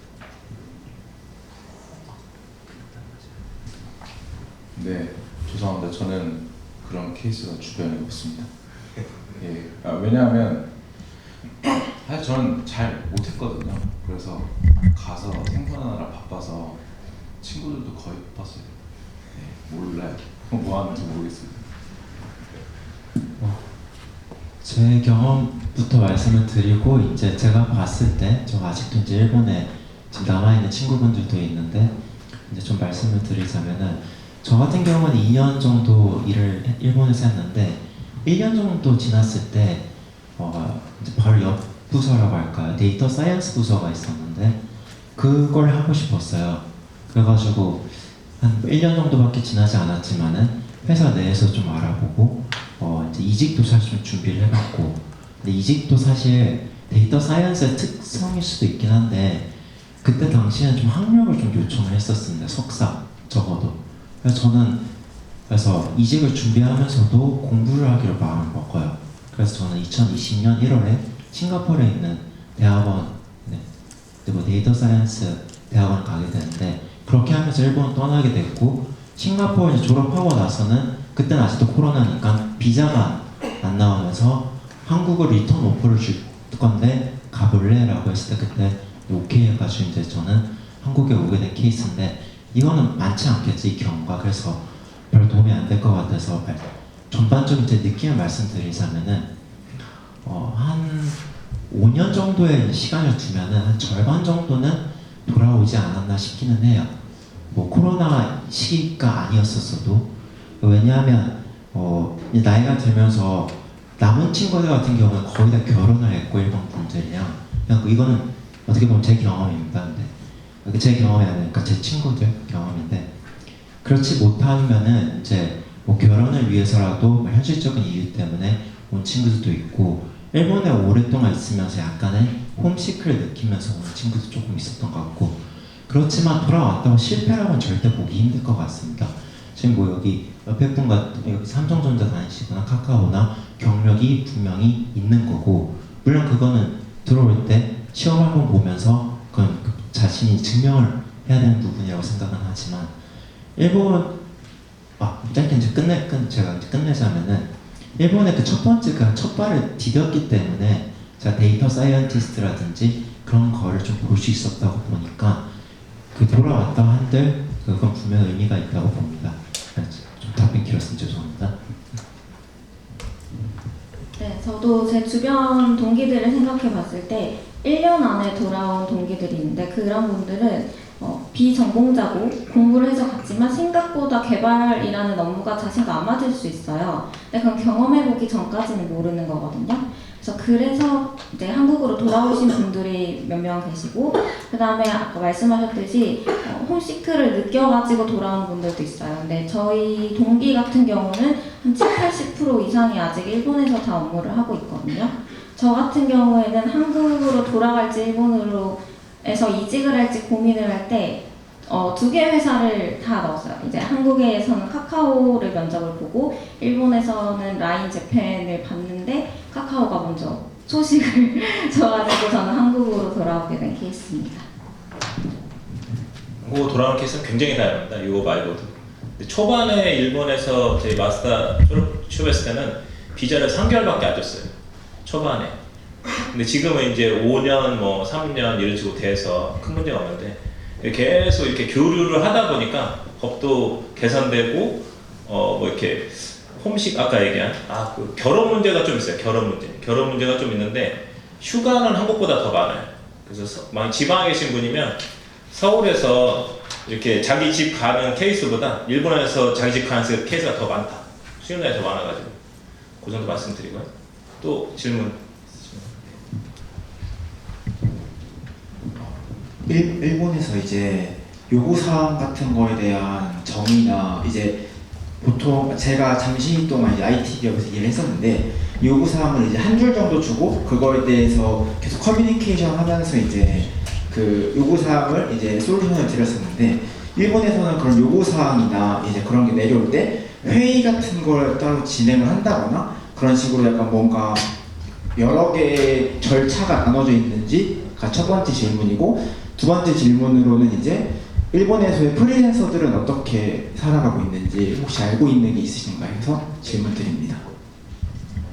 저는 이제 제가 처음 했던 기업이 SI 기업이고, 많은 분들이 SI 기업을 다니는 경우가 많아서 그렇게 먼저 설명을 해보자면, 일본 SI는 한국이랑 비교해서 서류가 굉장히 잘 되어 있고 요구사항이 굉장히 구체적으로 문서가 내려와요. 어떤 곳은 DB의 테이블에 컬럼명까지 이제 정해져서, 변수 이름까지 정해져서 내려오는 경우도 있거든요. 그래서 그거는 이제 SI 회사 같은 경우에는 불필요한 커뮤니케이션을 줄이기 위해 그런 문서화가 잘 되어 있는 회사들이 많은 경우가 많고요. 저 같은 경우에는 본사에서 이제 프로젝트를 따서 개발하는 SI 회사였는데, 거기 같은 경우에도 처음에 기획서를 받으면은 200페이지가 넘어요. 그게 다 이제 일본어로 적혀 있는데 어떤 버튼을 눌렀을 때 어떻게 동작하는지까지 정확히 적혀 있는 경우가 많았다고 보시면 될 것 같아요. 그리고 두 번째 질문 같은 경우에는 프리랜서 분들이 SI로 이제 갈 때는 어떤 한 기업을 껴서 가는 경우가 많더라고요. 그래서 그분들이랑 같이 팀을 이뤄서 다른 회사에 이제 가는 경우가 많은 걸로 저는 봤습니다. 다른 경우도 있을 수 있는데 제가 일본 경력이 그렇게 많지 않아서 그 정도로 답변하겠습니다. 답변이 됐을까요? 네. 네, 그 일본 회사의 면접을 보셨을 때 가장 많이 받았던 질문이랑 그 질문에 어떤 답변을 하셨는지 그게 좀 궁금합니다. 뭘 받았는지 기억이 다 안 나는데 어떻게 답변할지 갑자기 생각이 안 나네요. 근데 뭘 받았는지는 왜 일본에 오고 싶은지에 대해서 질문 반드시 받습니다. 오히려 제가 받았던 느낌은 적어도 기술에 대해서 생각보다 많이 안 물어봤던 것 같아요. 근데 준비할 땐 둘 다 준비합니다. 기술 인터뷰 그리고 인성 인터뷰. 근데 확실한 거는 인성 인터뷰 많이 물어봤던 것 같고 그렇지만 3명 정도 앉아있어 1명 정도는 기술자일 수도 있는데 그분이 반드시 질문한 것 같지도 않아요. 왜냐하면 지금 봐서 돌이켜봐서는 알 것 같은데 물어봐도 의미가 없을 수도 있을 것 같아요. 그때 그 실력으로는 어떻게 보면. 왜냐하면 들어가면 또 만드는 게 또 다를 수도 있고 하니까요. 그래서 왜 일본에 가고 싶은지는 준비를 많이 하시면 좋을 것 같고 시합 때 갔을 때 준비를 잘 시켜줬던 것 같아요. 다른 질문들이 있었는데 더 많이. 김범욱님도 한 번 해주세요. 네. 생각보다 저기 지금 말수가 대표님입니다, 대표. 예, 굉장한 퍼포먼스. 지금 투자금도 유치하고 대단한 분이거든요. 저분이 기술력도 뛰어나고. 네, 근데 지금 말씀을 아끼고 계신데. 네. 근데 제가 이제 그러니까 답변을 잘 드릴 수 있을 만한 게 잘 안 나와서 좀 아끼고 있는데 일단 제 소개를 좀 더 자세히 하면 저는 20만 원으로 20만 원 자본금으로 창업을 했고요. 지금은 10억 밸류가 되었고 그다음에 지금 50억 밸류를 유치 중입니다. 어떤 질문이 아까 말씀드린 대로 왜 일본에 왔느냐라는 건데 생각보다 답변은 쉽습니다. 담백하게 이야기하면 될 것 같아요. 생각보다 또 기술적인 거에 대해서 답변을 잘 못한다. 그게 엄청 크리티컬하지는 않습니다. 제가 지금도 그런데 어디 가나 똑같은 것 같아요. 사람을 뽑을 때 기술이 좋다고 해서 무조건 뽑는 게 아니거든요. 그 사람의 마음가짐 이런 걸 봐요. 기술이라는 게 결국엔 시간이 지나면 다 배우게 되고 어느 정도 상향 평준화 되게 돼 있다고 보거든요. 그래서 자신이 이제 꾸미지 않고 잘 담백하다, 이 회사랑 맞는 회사다라고 생각하면서 답변하시면 될 것 같습니다. 그리고 이직할 때도 마찬가지인데 고민을 할 필요가 없어요. 왜냐하면 저랑 맞는 회사는 따로 있거든요. 그래서 무지성으로 넣으면 돼요. 그냥 저는 200개를 넣고 180개 떨어지고 1개 붙어서 갔는데 그 회사랑 너무 잘 맞아서 1년에 연봉 2번 인상해가지고 360만 원에서 1년 만에 500만 원 정도 돼가지고 그렇게 됐거든요. 그러니까 시간이 얼마 없는데 제가 여러분들한테 드리고 싶은 건 그거예요. 생각을 너무 많이 하지 말고 그냥 행동을 하면 돼요. 일본 가면 어렵다. 아까 맨 처음에 말씀드렸다시피 일본 올라가서 나가라고 했는데 그것도 못 알아들어서 계속 있었는데 포기를 했어요. 그 팀장. 그리고 이제 아침 7시에 나와서 9시 출근인데 아침 7시에 나와서 일본어도 엄청 많이 하다가 너무 피곤한 거예요. 그래서 카페에서 잤거든요. 카페에서 자다가 사람이 자다 보면 이렇게 움찔하는 게 있잖아요. 그러다가 앞에 있는 커피를 발로 차서 앞에 손님 커피를 쏟아서 옷에 다 묻었어요. 사과를 해야 되는데 그분이 무슨 말을 하는지도 모르는 거예요. 근데 그 정도인데도 가서 다 했습니다. 그러니까 재고 겁먹지 마시고 일단 가서 해보면 어느 정도인지 알 겁니다. 그렇게 어렵지 않아요 이제. 네, 이게 여러분들 저희 졸업생분들이 항상 듣는 얘기는, 물론 아까 질문하신 거에서 왜 일본 또는 뭐 전공이 다른 그 전공인데 왜 이거 하려고 했어요? 이걸 항상 물어봅니다. 항상 어떤 답변이 나오든 간에 기대하는 거 없이 항상 물어보기 때문에 그건 준비를 하셔야 되는 거고, 우리 졸업생들이 이직 같은 걸 하면 거진 95%는 그 기업에서 아쉬워, 가지 마라, 우리 회사를 제대로 다 고치겠다. 이분도 지금 그 회사 마지막에 회사 저 방금 전에 김보국 대표도 뭐 여러 가지 이유가 있지만 그 회사가 싫어서 나온 게 아니거든요. 그 회사에서도 섭섭해했고, 그래서 여러분들이 커리어를 어떤 입장에서 쌓느냐가 중요하긴 한데 이 자기의 인생을 걸고 하는 거거든요. 그리고 그 일본에 있는 기업들, 한국에 있는 기업과 다르지 않아요. 일본어 못한다고 우습게 보지 않습니다. IT 못한다고 우습게 보지 않아요. 20년 동안 하면서 야, IT만 하면 되는데 일본어만 하면 되는데 막 그런 것도 있었고, 근데 다 루머고, 이걸 못하는 거는 중요하지 않은데 사람이 안 된 것은 문제입니다. 사람이 안 된, 애티튜드가 안 되는 것은 문제다. 그건 굉장히 심각하게 봅니다. 나머지에 대해서는 엄청 평가절하하진 않아요. 그렇게 기억하시고 준비하시면 되지 않을까요? 저 맨 끝에 손 드신 분 있습니다. 네, 그 자세가 중요하다 하셨는데, 그럼 일본에서는 뭐 경어라든가 이런 거, 종경어 이런 거 많이 따지지 않으시나요? 경어 많이 따지죠. 경어 비즈니스 많이. 근데 그거는 그 외국인 그 어드밴티지 해가지고 한참 하세요. 괜찮아요. 그러니까 주변에 뭐 외국인이 와가지고 뭐 했어 뭐 이렇게 해도 이상한데 안 보이잖아요. 저희가 희한하게 본 건 뭐냐면, 일본에서 좋은 대학을 유학을 나온 분도 일본에 종합적으로 취업하기 어렵다. 이게 근데 의외로 저희는 기술잡이잖아요. 기술잡은 뭐 경어나 이런 게 그렇게 중요하지 않거든요. 근데 이쪽으로 경력가 2, 3년 쌓고 그냥 그 종합적으로 어플라이 하잖아요. 그러면 간단히 취업됩니다. 일본 기업들은 일본 내에서 같이 근무해본 경험이 있냐 없냐, 일본 문화를 알고 있냐 없냐, 이런 거를 알고 싶은 거예요. 그러니까 방금 전에 경어 이런 거 말씀하셨는데 실력이 되면 경어 써야죠.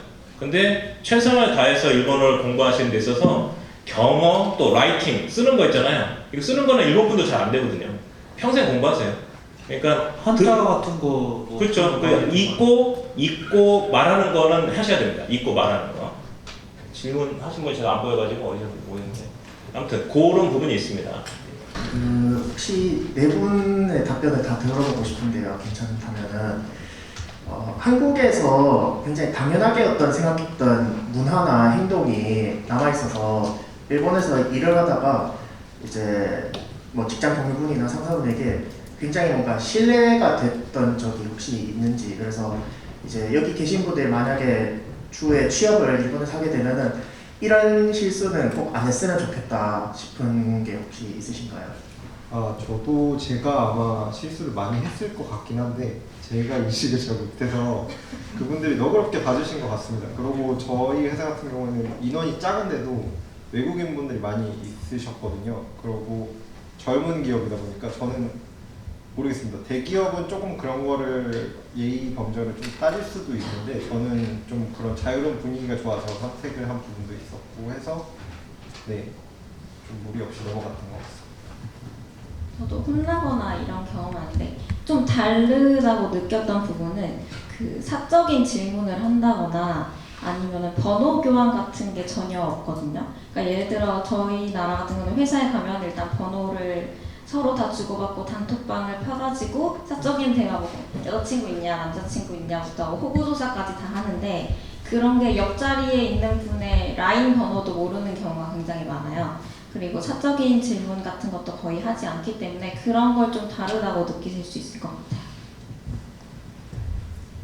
비슷한 것 같아서 짧게만 말씀드리자면은 사적인 질문 잘 안 합니다. 그래서 번호도 잘 물어보면은 답변 어영부영 넘어가실 거예요. 아마 안 주실 거고, 그리고 그리고 외국인들 IT 사람 확실히 외국인들 많아요.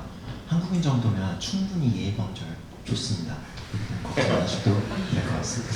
인도 분들 일본어 하신 거 들어보셨어요? 네, 한국 보이면 훨씬 엄청납니다. 이 정도예요. 여기 지금. 네, 안녕하세요. 44기 지원생입니다. 일본 IT 스타트업을 혹시 졸업생 중에 하시는 분이 있는지랑 그리고 일본 IT 스타트업 사회 인식이 좀 궁금합니다. 제가 있을 당시에는 이기 분이 일본에서 회사를 차려서 창업을 하셨던 걸로 알고 있고, 그 다음에 조금 윗기수 분들이 여러 명이 함께 창업을 같이 하신 적도 있는 걸로 알고 있습니다. 새로운 기술이 딱 나오면 그걸 가지고 비즈니스 하기 가장 용이하거든요. 그래서 현재는 알고 계신 것처럼 클라우드, AI, 빅데이터 이런 걸로 기술적으로 창업하는 경우가 많이 있어요. 근데 좀 지나면 그걸 어느 업종에 적용시키느냐 이게 중요해집니다. 그래서 케이스를 많이 있어요. 나중에 상담할 때 좀 더 상세하게 말씀드리겠습니다. 혹시 또 뒤에 한국 같은 경우는 좀 다닐만한 IT 기업은 거의 뭐 강남 판교에 좀 몰려 있잖아요. 뭐 일본 같은 경우는 뭐 도쿄나 도쿄에 또 특정 지역에 좀 몰려 있는지 아니면 뭐 다른 도시에도 좀 근무할 만한 기회가 좀 열려 있는지 좀 그게 궁금합니다.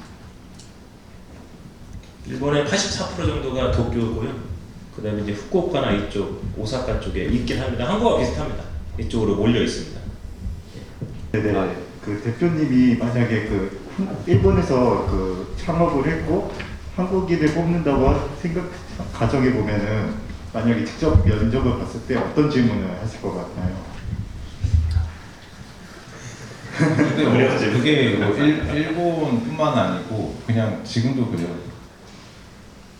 일단 저희 회사의 면접 프로세스 제가 먼저 봅니다. 그 다음에 실무자한테 넘기고 다 저는 완료를 짓는데 일단 대화를 좀 하면서 이 사람이랑 어떤 느낌이 있어요. 우리랑 핏이 맞을 것 같다. 예를 들어서 그러니까 저는 돈을 되게 좋아해요. 네. 근데 어떤 돈에 대한 뭐 생각이라든지 이거에 그러니까 제가 이제 넌지시 물어보는데 그런 거 잘 안 맞으면 제가 이게 같이 못할 것 같은 느낌이 들다 이러는데 기본적으로 저희 회사에 왜 왔느냐라는 질문을 제일 많이 하죠. 어떻게 알아서 왔는지. 저희 회사는 홈페이지도 지금 없습니다. 네, 홈페이지도 없는데 도대체 어떻게 알고 왔는지가 제일 궁금해요 저는. 네, 보통 그걸 많이 물을 것 같아요. 본인이 직접 명함 들고 다니면서 홍보하거든요. 네, 아니 뭐 근데 뉴스에도 좀 나오고 그렇게 하더라고요. 네. 어디서 그렇게 올리는지 모르겠는데. 네. 답변됐을까요? 네, 감사합니다. 네, 감사합니다. 이 세션 끝나고 혹시라도 여기 김봉욱 대표님이나 여기 졸업생분들 관심 있는 분들은 와서 물어보시고 Q&A 하시면 될 것 같고요. 마지막으로 이렇게 오늘 행사에 이렇게 관심 있으셔가지고 오셨는데 한마디씩 하시고 마무리하겠습니다. 네, 저도 사실 처음에 여기 와서 할지 말지부터 고민을 하던 순간이 생각이 나는데요. 저는 히라가나도 모르고 여기 와서 처음 공부를 했어요. 그래도 충분히 공부를 하면서 좀 지표적으로 말씀드리는 게 편하실 것 같은데 JLPT N2를 땄습니다.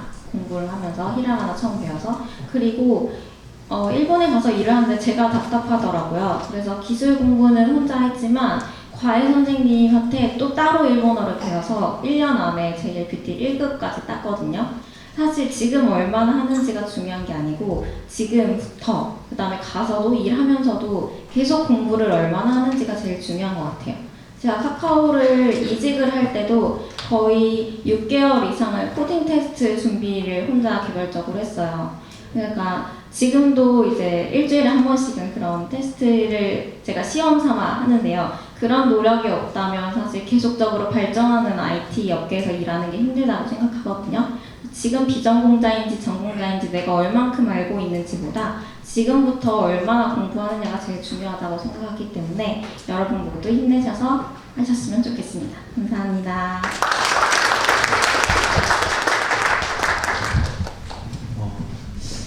저도 여기에 딱 이 자리에 2017년도에 왔었어요. 그리고 그때 바로 이제 지원해가지고 전 33기, 34기, 아까 44기 있으셨다고 했으니까 딱 5년 전인 것 같긴 하네요.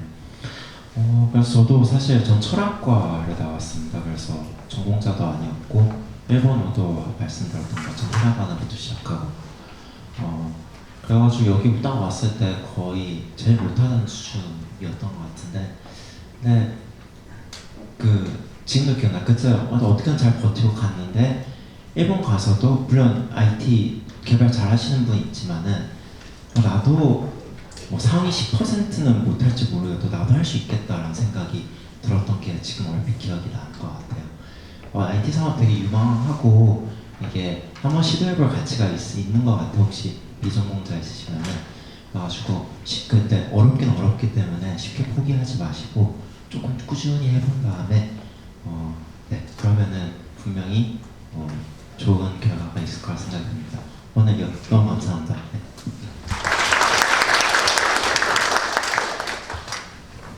네, 저도 비전공자입니다. 저는 여기 오진 않았습니다. 이건 오진 않았고 그냥 지원을 했어요. 그러니까 그냥 뭐든지 행동하는 게 중요한 것 같아요.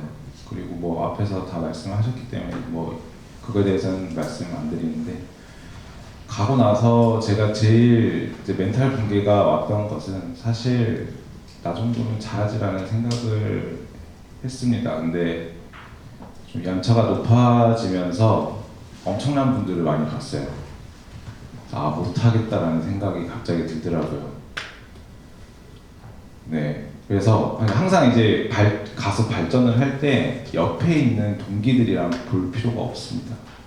네, 항상 그 위를 보시고 달리셔야지 발전을 할 수가 있어요.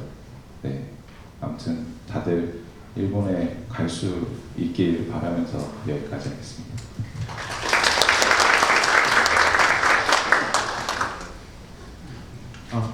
네. 네, 저도 앞에서 말씀하신 분들이랑 동일하게 저도 일본어 하나도 몰랐고 컴퓨터도 켜고 끄는 것밖에 할 줄 몰랐는데 제가 개발자가 될 줄은 사실 꿈에도 생각 못한 일인데 현재 개발자를 하고 있고 사실 개발자라는 분야도 그렇고 일본이라는 취업 시장도 그렇고 굉장히 좋은 점 중에 하나가 편견이 없고 자기가 하는 만큼 가져갈 수 있다는 게 가장 큰 장점인 것 같습니다. 일본도 외국인이라고 해서 뭐 한계를 두지 않고 충분히 자기가 노력하는 만큼 올라갈 수 있고 대우를 받고 그 다음에 개발자라는 것도 전공자냐 뭐 이런 것보다도 자기가 개발 실력이 어느 정도냐에 따라서 자기 연봉을 충분히 점프를 시킬 수 있는 분야라고 생각을 하기 때문에 일본 취업도 그렇고 여기서 개발 취업이 아니신 분도 있겠지만 개발 취업도 그렇고 좋은 기회를 잡으실 수 있을 것 같아서 열심히 하시면은 좋은 결과가 있을 거라고 생각합니다. 네, 감사합니다. 네, 저희가 이렇게 이 연수 과정을 협회에서 이렇게 쭉 하시면서 좀 정리되는 부분은 되게 경력이 굉장히 중요하구나. 졸업생들이 계속 움직이는 거 보이거든요. 그래서 여러분들도 이렇게 현 시대에 어떤 문제점이 있을 텐데 그거를 그 국내에서도 취업해서 하셔도 되는데 이 IT 디지털 이 기술은 반드시 하셔야 되는 거예요 앞으로는. 그렇기 때문에 꼭 하셔가지고 비즈니스 업종에 적용을 해보시고 또 국내가 시장이 그렇다면 일본도 괜찮다라는 거 제가 말씀드리는 거거든요. 그래서 코로나 때 우리 절실히 느낀 게 저희는 일본에 갔던 졸업생들이 한국에 와서 재테크를 하고 있어요. 예, 재테크하고 2년 3년 동안 계속 월급 받아가면서 또 필요하면 또 일본 가고 이게 이 IT나 디지털 잡이라는 게 굉장히 메리트가 크다. 또 미국 일도 하고 있는 친구도 있고요. 그래서 여러분도 관심 한번 가져보시자 해서 제가 준비한 세션은 이런 정도의 내용이었습니다. 감사합니다.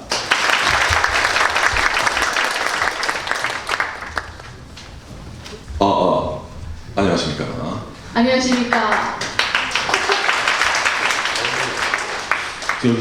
시작하기에 좀 앞서서 저희 채널 구독자분 혹시 야 이거 감사합니다. 알겠습니다. 좀 편하게 하겠습니다. 네, 편하게 하겠습니다. 좀 긴장을 했어요. 왜냐면은 앞에까지 너무 진지하게 네, 다들 이제 정말. 너무 좋은 말씀 하셔가지고 야 이거 나가면은 이거 좀 장소가 있지 않습니까?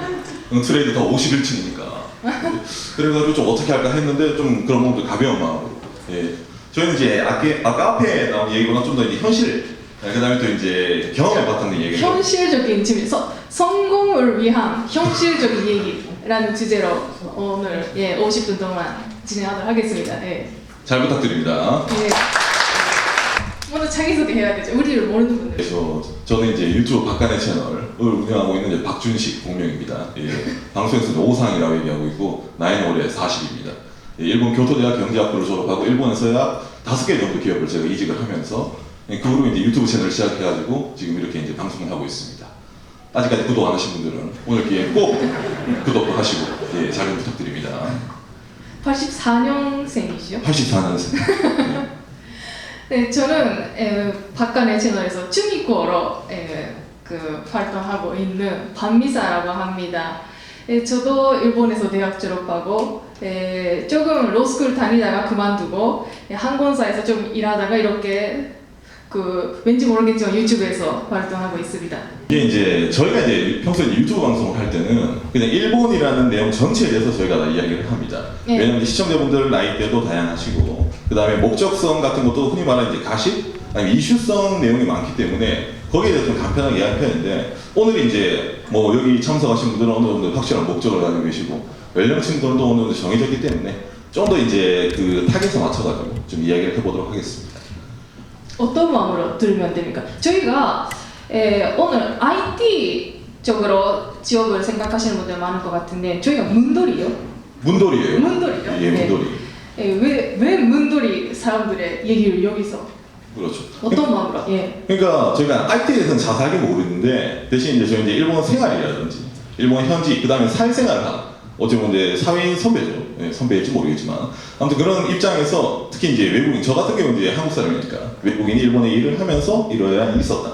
저 또한 이제 사회생활 할 때 여러 가지 갈등이 있었습니다. 그건 아마 일본 생활할 때 무조건 생기는 갈등이기 때문에 거기에 대한 이제 의식 공유 같은 차원에서 이야기를 좀 해드리려고 합니다. 예. 그 오산 같은 경우에는 일본에서 신졸자 채용. 예, 신졸자 채용. 예, 그러니까 대학 졸업할 때 그 취업하려고 활동을 했었고 그리고 일본에서도 이직도 몇 번 했었습니다. 그러니까 많이 또 낼 만한 얘기가 나올 것 같네요. 좀 자세히 경력을 사회자 같아요. 예. 네, 그래가지고 제가 이제 대학생 때 저는 공부를 하지 않았습니다. 예, 제가 이제 일본은 이제 대학교 이제 성적표가 수미양가인데 저는 가가가가가가인 학생이었습니다. 근데 일본에서는 여기서부터 공유해야 되지 않습니까? 일본 학생들은 대학교에서 공부합니까? 안 합니다. 예. 예, 공부하면 이상한 친구입니다. 기본적으로 도서관은 시험 기간 때만 붐비는 게 도서관이고. 여기서부터 좀 차이가 있죠. 그렇죠. 공부를 하지 않습니다. 왜 공부를 하지 않을까라고 했을 때, 그렇죠. 필요하지 않으니까 하지 않는 겁니다. 단지 그 부분입니다. 취업을 할 때나 뭐 대학원을 가는 친구들 같은 경우에는 흔히 말해서 일본에서는 재미라고 해가지고 소속된 재미에서 올리는 경우가 흔히 있기 때문에 그렇게 좀 막 엄청나게 노는 거는 아니지만 그래도 기본적으로 놀긴 하지만 그래서 이제 전체적인 필요성이 대한민국 사회랑 전혀 다른 것부터 시작을 하기 때문에 노는 게 오히려 잘 노는 친구들을 좀 더 이제 기업에서 좋아하기도 하는 그런 측면이 많이 있습니다. 그러니까 아까 마이나비 그분들도 설명한 것처럼 면접할 때 그 어떤 질문이 나올까, 어떤 인재가 필요할까 그럴 때 뭔가 커뮤니케이션 능력이라든지 그리고 일본에서 뭐 하고 싶습니까라든지 그런 뭔가 능력보다 뭔가 사람을 보는 질문이 많다고 했잖아요. 그것도 좀 이유가 있는 게 이런 배경. 그렇죠. 그러니까 일본에서 흔히 말하는 이제 일반적인 채용 포텐셜 채용이라고 해가지고 인사부에서 흔히 말하는 사람을 보는 눈을 키워가지고 그 친구를 이제 뽑는 그런 방식이거든요. 저는 이걸 알고 있었기 때문에 대학교 1학년 때부터 놀았습니다. 네, 너무 놀아가지고 제가 이제 군대도 이제 도중에 휴학을 하고 갔다 왔는데 갔다 오고 나서도 또 놀고 그 다음에 와우라는 게임을 잘못해가지고 또 학교를 또 끌고 그리고 이제 취업 활동을 하다가 지금 와이프는 이제 여기 춘미코를 만나서 또 이제 졸업을 안 하고 하다가 제가 7년 정도 대학을 다닌 걸로 기억을 합니다. 예, 그래서 이제 신졸자 채용으로 다시 들어가는데 응모한 교육은 제가 거의 다 합격을 했습니다. 예, 그러시네. 간단합니다. 성적을 안 보고 그러니까 상대방이 이제 저는 이제 저희 약점을 알잖아요. 나는 놀았지만 내가 논 거를 합리화시킬 말빨이 있으면 되겠다. 왜냐면 면접관들이 물어보는 게 뻔해요. 왜 일본에서 일을 합니까? 한국에도 삼성, 현대 같은 게 있는데 왜 자네는 거기 가지 않습니까? 저는 거기 갈 실력이 안 됩니다. 거기는 대한민국 친구들은 학점관리, 토익 모든 걸 다 해야 되는데 저는 그런 깜냥이 되지 않습니다. 그럼 왜 우리 기업에 오냐? 뭐 기사에서 목적성 같은 거 있잖아요. 그런 건 다 조사해서 했는데 기본적으로 예측되는 이제 본인의 약점을 스스로가 알면은 사람은 뭐 면접관은 누구든 다 약점을 파고들지 않습니까? 그러니까 그 약점에 대한 답변 같은 이제 몇 개 정리를 해둬가지고 하다 보니까 일본 기업은 면접만 돌파되면 기본적으로 그냥 가거든요. 그러다 보니까 이제 취업을 했는데 저는 이제 뭐 제조업 사무직으로 이제 취업을 했습니다. 저는 이제 어쩌면 이제 일본 친구들과 같은 전형으로 들어갔기 때문에 제가 이제 일본 친구랑 똑같이 B2B 영업으로 들어갔거든요. 그러니까 제 동기 중에는 뭐 외국인 친구도 있었는데 그 친구들은 뭐 예를 들어서 뭐 다른 이제 생산 관리라든지 그쪽이지만 저는 이제 외국인으로 이제 처음이었거든요. 제가 그 이후에서도. 처음에 그 어떤 회사에? 덴소라고 나고야에 있는 그 자동차 부품 회사입니다. 그거 말고도 잠깐 자랑인데 더 좋은 기업 더 많이 붙었는데 그 기업이 첫 번째 회사 제일 가까웠어. 단지 거기 간 겁니다. 그래가지고 뭐 기업을 이제 다니고 했었는데 일단 이제 뭐 지금까지는 좋은 얘기였지만 이제부터 현실을 알게 되는 거죠. 이제 일본 이제 대학을 다니다가 놀다가 이제 기업에 취업을 했다 했는데 오히려 좀 이제 처음에는 약간 이제 좀 뭐라 제가 기대하는 거랑 많이 다른 게 있습니다. 물론 이제 여기서 이제 일반 기업과 IT 기업의 제일 큰 차이점이 나오는데 일반 기업은 학생들이 기대를 하지 않습니다. 그 친구를 뽑아두고 이 친구들이 일을 할 수 있을까라는 기대를 하지 않아요. 이게 일본은. 이게 기본적인 생각이에요. 왜냐하면 그 친구를 사람을 만들어가지고 길게 자기 기업 사람으로 쓰고 싶다는 게 기본적인 제조, 금융부터 모든 일본 전반적인 기업의 생각이에요. 근데 저는 그걸 몰랐거든요. 일을 안 시켜주네. 나를 못 믿나? 부터 이래가지고 벌써 이제 갈등이 생기는 거죠. 들어가자마자 뭐지 연수研修 연수만 이제 오질나게 하는 거죠. 오질나게 했었죠. 딜러 연수에서 그걸로 그 특징적인 기업에 들어간 점도 있었지만 기본적으로 그렇죠. 그러다 보니까 이제 뭐 오늘 얘기를 하면은 아까 이제 IT 뭐 말씀하신 분들은 다 뭐 흔히 말하는 이제 어느 언어를 알아야 된다 그런 이제 요구사항이 생기잖아요. 그게 바로 일본에서 IT를 보는 안 좋은 시선 중에 하나라는 겁니다. 다른 분야는 다 기대를 하지 않거든요. 직무 능력을 필요로 하지 않는 기업이 일본 대부분인데 그중에서 유일하게 직무 능력이 필요한 게 IT 업계다 보니까 일본 친구들이 약간은 거기 뭔가 좀 이제 마음이 무겁다고 해야 되나 그런 마음이 생기는 겁니다. 그래서 마이크가 죄송합니다. 그래서 이제 기업을 다녔는데 저는 이제 월급을 처음 받고 깜짝 놀랐어요. 얼굴 썼잖아요. 모집 요건이 있잖아요. 모집 요건에 있는데 이게 여러분 일본이 세금이 한국보다 엄청 많이 돼가거든요. 그래서 이제 첫 월급을 받았는데 그게 이제 뭐 월급 20몇만이 찍히잖아요. 뭐 제외 사택 수당 제외 하다 보니까 7만 몇천 원인가 찍힌 걸로 기억을 합니다. 제가 7만 몇천 원. 글쎄요. 아니 본인이 나한테 얘기했어요. 그러다 보니까 그때부터 약간 이제 흔히 말하는 현타가 오기 시작하는 거죠. 내가 나이가 이제 그때 거의 30이 다 돼가는데 이 돈 받고 내가 이걸 살아날 수 있을까 이런 걱정? 그래서 저는 그게 조금 더 얘기하냐면 일본은 신입사원 때는 지금 조금씩 달라지고 있지만 신입사원 때는 조금 싸다가 계속 있으면 있을수록 이렇게 올라가는 연봉 시스템이죠. 그렇죠. 조금 달라지고 있는 상황이네 일본은. 그런데 이제 저는 이제 그때 너무 충격을 받은 게 단순한 겁니다. 왜냐면은 제 동기들은 23살짜리 친구들이에요. 일본에 남았으니까 군대도 안 가고. 여기 중요한 부분이네요. 그죠. 그 친구들이 이제 그걸 받더라도 그 흔히 말하는 이제 오늘 이제 연수 끝나겠다 술 마시러 가자. 각출해가지고 뭐 중국집 가서 이제 뭐 맥주 마시자부터 해서 얘기를 하는데 저는 입장이 다르잖아요. 와이프도 있고. 야 이거 갖고 이거 뭐 여행도 못 가겠다 라는 생각을 이제 하니까 그때부터 약간씩 이제 뭔가 괴리감이 생겨지는 겁니다. 이걸로 괜찮을까 약간 이런 생각이 있잖아요. 그거만 한국 사람이랑 일본 사람이랑 다른 점인데 일본 사람들은 기본적으로 대학 졸업하고 취업하면 만 22살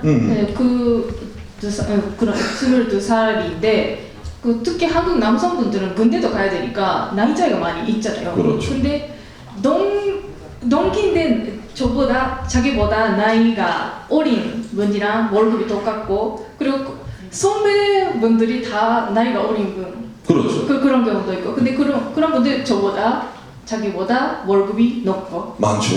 6, 7년차 친구들 같은 경우에는 아우디 A6, 아우디 A4 샀다고 자랑하고 그럼 이제 기분이 약간 나쁘죠. 그래서 이제 그런 상황이 이제 있었는데 그러다 보니까 이거를 이제 타개를 해야 되겠다. 내가 이런 이제 뭔가 금전적인 불만을 가지고 이 기업에 다닐 수 없다는 생각을 해가지고 당시에 이제 기업 인사부에서 이제 배송을 할 때 저한테 얘기가 왔어. 너 어디 가고 싶냐 이래가지고 어디가 제일 돈을 많이 줍니까? 라고 물어보니까 이제 지방을 가라. 지방을 가면은 수당을 더 많이 줘요. 이제 사택수당을. 그 사택수당을 받고 싶고, 그 다음에 이제 영업을 하는 게 그 좀 이제 좋을 거다. 얘기해가지고 알겠습니다. 히로시마든 뭐 당시에 저한테 히로시마, 왜냐면 마츠다가 있으니까. 그 다음에 이제 우츠노미야, 혼다가 있으니까. 그 다음에 이제 저 토치기 쪽에 이제 닛산이 있으니까 3개 정도의 선택지를 줬는데 아무거나 이제 보내달라 이랬거든요. 그래서 제가 이제 당시 이제 토치기 이제 혼다 담당으로 이제 바로 이제 정근 발령이 나게 됩니다. 동기 중에 저 혼자였어요. 예. 근데 거기서 일본 회사의 무서움을 느낀 거죠. 그렇죠. 거기서 이제 무서움을 이제 상당히 느낀 거죠. 그것도 이제 들어가니까 옆에 이제 아까 뭐 IT 전공하신 분들 말씀하셨지만은 옆에 있는 뭐 사람이랑 얘기를 하지 않습니다. 예. 뭐 그 사람 이름은 아는데 저기서 안녕하세요. 그래서 인사해서 선배니까 이름은 아는데 취미 뭐 아까 말하면 남자친구 여자친구 그다음 뭐 사적 얘기는 저는 필요가 없죠. 업무적 말고는. 아까 들어줘서 많이 놀랐어요. 번호? 같이 일하는 옆에서 일하는 사람 번호? 카톡 해? 그런 느낌. 그렇죠. 예. 그러다 보니까 그 약간 고립된 걸 좀 많이 느꼈습니다. 저는 반대로. 그래서 이제 타지에서 이제 그렇게 일을 하면서 업무적으로도 이제 그때 되면 이제 약간 요구되는 게 생기죠. 요구되는 게 생기는데 이거 뭐 이제 뭐 각 기업마다 다르겠지만 제가 다니는 기업은 좀 이제 오래된 좀 보수적인 기업 문화다 보니까 네가 아무리 잘났다고 하더라도 너의 연차에 이제 기대되는 롤은 이 정도니까 이 이상을 바라지도 말고 시키지도 않는다가 원칙이에요. 왜냐면 그 이상 돈도 줄 수 없으니까. 예, 그러다 보니까 이제 그걸 하다 보니까 뭔가 좀 이제 프라스트레이션을 해야 되나? 좀 이제 불만이 이제 생기는 거죠. 나는 이제 오히려 이런 일도 더 할 수 있고 이것도 가능한데 이걸 왜 안 시켜주지? 라고 얘기를 했을 때 기다려라라는 얘기를 한 거예요. 근데 여기서 이제 예, 죄송합니다. 여기서 이제 아까 말한 차이가 나오는데 23살에 입사해서 예를 들어 5년이면 28이잖아요. 그러면 괜찮아요. 근데 저는 그럼 한 33, 4 정도 될 것 같단 말이에요. 제가 그 나이 때 되면은. 그때 예를 들어 그 정도 롤을 받고 돈을 받는다고 하더라도 내가 나름 일본에서 잘 나가는 대기업에 있는데 흔히 말하는 거기에 안은 꿀을 빨 수가 없다는 거죠. 내가 이 돈 받고 여기서 일할 바에 차라리 한국 가는 게 낫지 않아? 이런 생각이 계속 들기 시작하는 거야, 거기다 보면. 그러면 이제 사람이란 게 어쨌든 이제 돈을 벌기 위해 일을 하는 건데 거기서 마음이 이제 떠나가는데 일이 잘 안 되죠. 예. 그래가지고 제가 그 회사를 바로 그만두게 됩니다. 그만둔다고 했을 때 이제 여러 가지로 이제 회사 내에서도 약간 난리가 났었어요. 왜냐면 이제 제가 이제 당시 뽑힌 이제 신입 중에 제일 기대주였거든요. 예, 죄송합니다. 또 자랑해서. 그랬는데 쟤를 본사로 말고 지방으로 보내주니까 무슨 일이 있었는지 모르는데 제가 갑자기 때려치운다네. 무슨 일이냐 이래가지고 그때 본사도 조사가 왔었어요. 그 면담도 하고 그랬는데 단순합니다. 저는 이제 이런 롤인 줄 몰랐다. 경험하기 전까지. 내가 이 회사에 있어서 내가 예를 들어 정년까지 있는다고 하더라도 내가 어느 정도 여기서 커리어를 쌓고 있어서 일단 금전적인 부분에서 상당히 나는 만족할 수가 없을 것 같다 라는 얘기를 하니까 바꾼 그거는 자네 말고 일본 모든 기업도 다 그래. 그건 여기 말고 다른 데 가도 마찬가지일 거라는 얘기를 제가 들었거든요.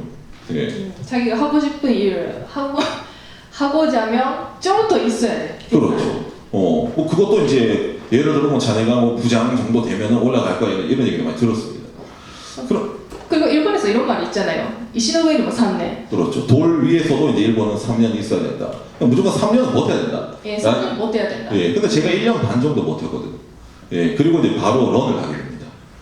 예, 그리고 이제 여기서부터가 이제 좀 이제 약간 이직도 하나씩 이직 이야기도 좀 나오고 하는데 일본 기업 장점 나옵니다. 이 다음부터.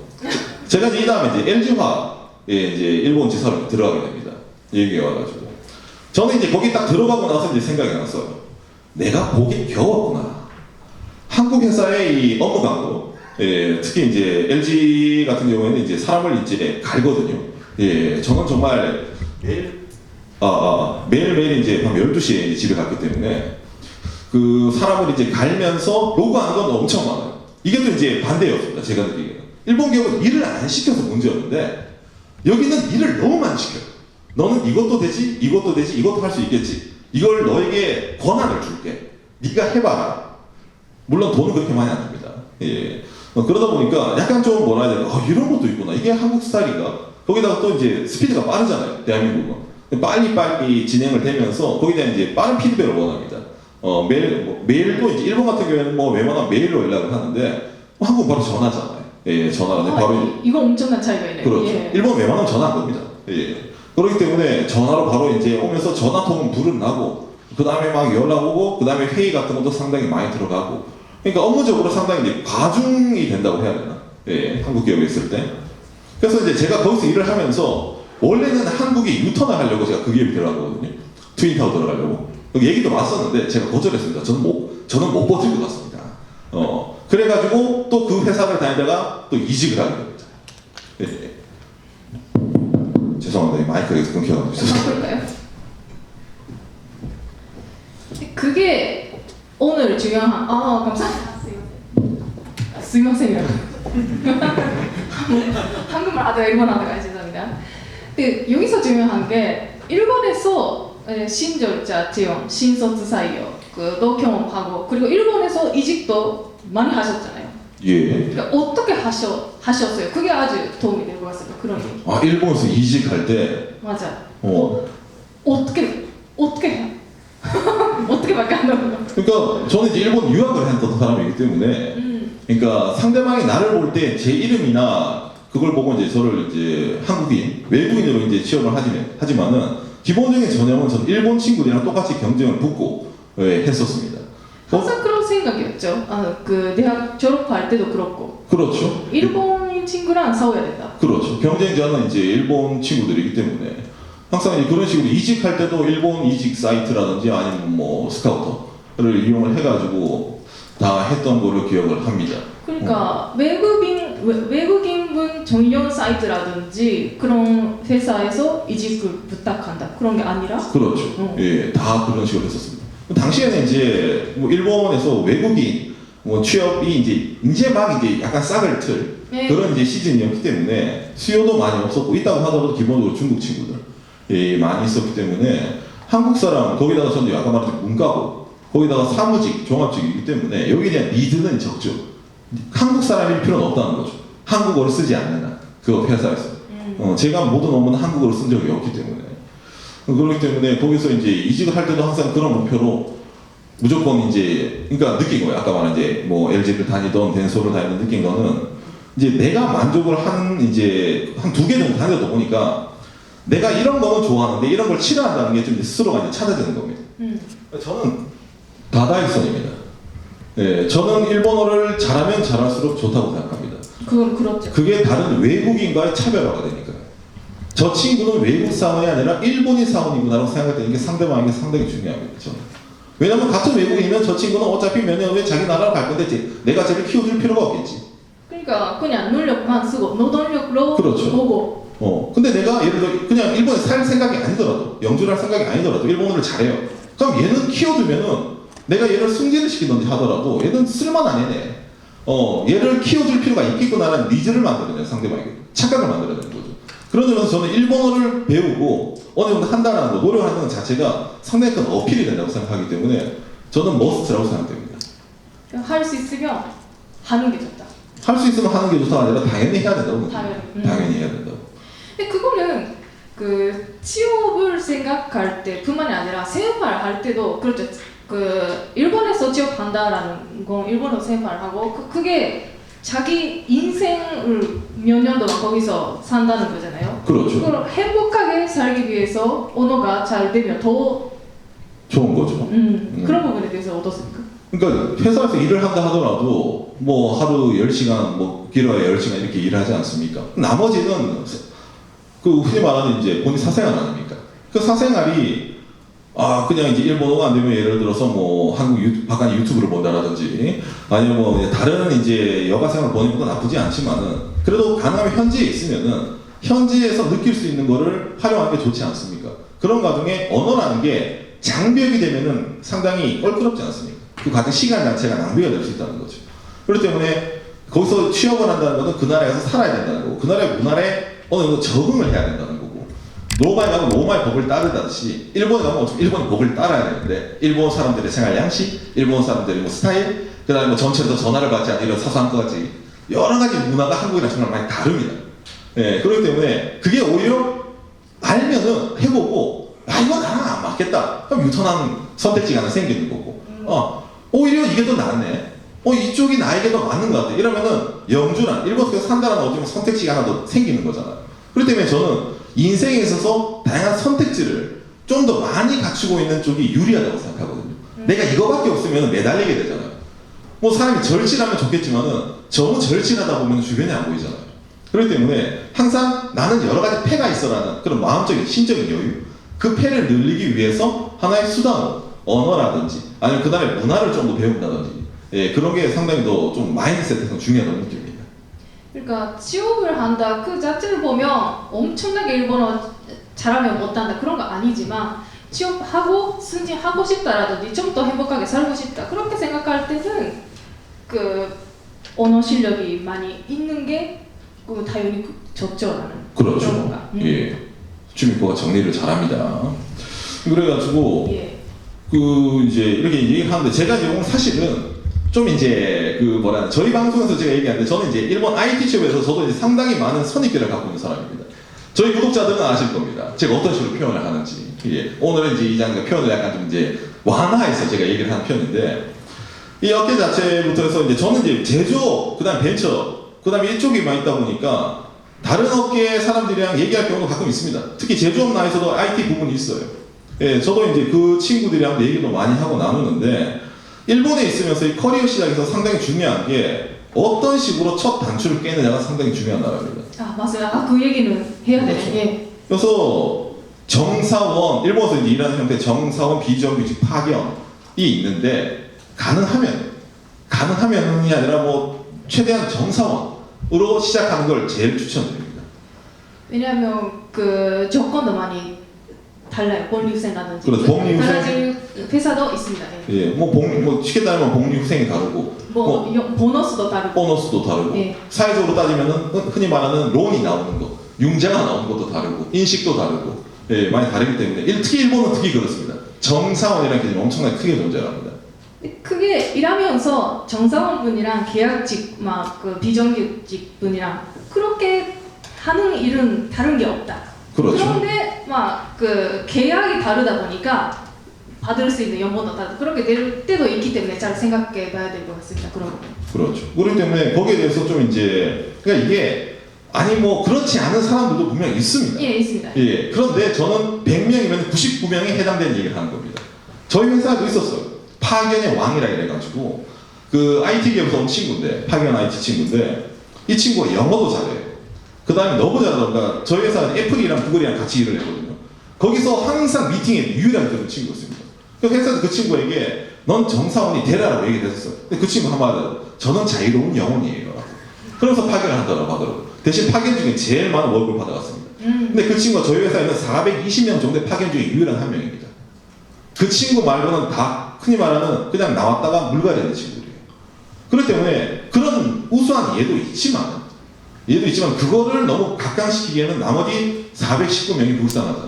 그래서 이런 인식, 전체적인 거기 기반이라는 거기에 대해서는 그래도 첫 단추를 깰 때 가능하면 정사원으로 진출하는 게 좋을 거다라는 걸 항상 이제 각인해 주는 게 좋을 거라고 생각합니다. 연봉도 그렇고 회사도 그렇고 그런데 그 IT 취직이라고 할 때 그 일본어로 표현하면 빈길이가 그렇죠. 엄청나게 연봉 받을 수 있는 분도 있고 그렇지 않은 경우도 엄청 갈리는 경우가 있기 때문에 그런 부분은 잘 보시는 게 좋을 것 같습니다. 그렇죠. 그러니까 우리나라보다 일본이라는 나라가 IT에 대한 말에 포함된 게 너무 많이 하나. 왜냐면은 흔히 말하는 시스템 컨설팅 쪽인 엑센추어라든지 그다음에 이제 일본 IBM도 IT입니다. 아까 말한 뭐 라인, 뭐 카카오 재팬, 락텐도 IT고 소프트뱅크도 IT고. 대기업들. 그다음에 제조업인 NEC라든지 후지츠 또 IT 부분이 있습니다. 제조업 내에도. 그다음에 뭐 각종의 벤처 기업이라든지 그다음에 뭐 시스템 서포트 전문적으로 하는 여러 분야가 있는데 그걸 총쳐서 IT라는 거예요. 이게 상당히 좀 이제 사람들마다 다른 점입니다. 그래서 뭐 저도 지인이 IBM에 예전 다녔는데 그분은 IT라면 싫어하십니다. 나를 그냥 이제 그 외자기업이라고 얘기하거나 이런 분도 계시거든요. 그렇기 때문에 여기에 대해서도 우리가 정보를 취합할 때 물론 여기서 전문가분들 많이 계시지만은 남이 알려주는 정보도 중요하지만 본인이 스스로 찾아보는 것은 상당히 중요하다고 느낍니다. 왜냐하면 그게 더 오래 기억이 되잖아요. 성취감도 있고. 예. 그렇기 때문에 오늘 이렇게 이게 뭐라 해야 되냐, 저희가 이제 얘기를 하면서 예. 뭐 일본 생활이라든지 뭐 이런 뭐 취업이라든지 이직이라든지 여러 가지 이제 아마 여러분들이 개인적으로 궁금하신 게 좀 더 많을 거라고 느낍니다. 예. 근데 뭐든 저는 이제 그 뭐라 해야 되냐, 본인이 생각을 해서 아 나는 이걸 한번 도전해 볼까 해볼까라고 하면은 저는 하는 게 맞다고 생각합니다. 예. 근데 대신 이건 아닌 것 같아라면 안 하는 게 맞다고 생각합니다. 왜냐하면 뭐든지 다 여러분들의 인생 아닙니까? 예, 어느 시간 공부를 하던 일을 하던 소비되는 세월, 연수는 여러분이 짊어지고 가야 되기 때문에 실패도 여러분들의 몫이고 성공도 여러분들의 몫이고, 그렇기 때문에 저는 뭐 엄청 훈수 둘 수 있는 입장이 아니기 때문에 여러분들이 현명한 판단을 하셔가지고 아 이게 나는 이게 더 좋을 것 같다, 아 나는 이쪽이 좋을 것 같다 라는 그런 선택을 하시면 좋을 거라고 생각을 하네요.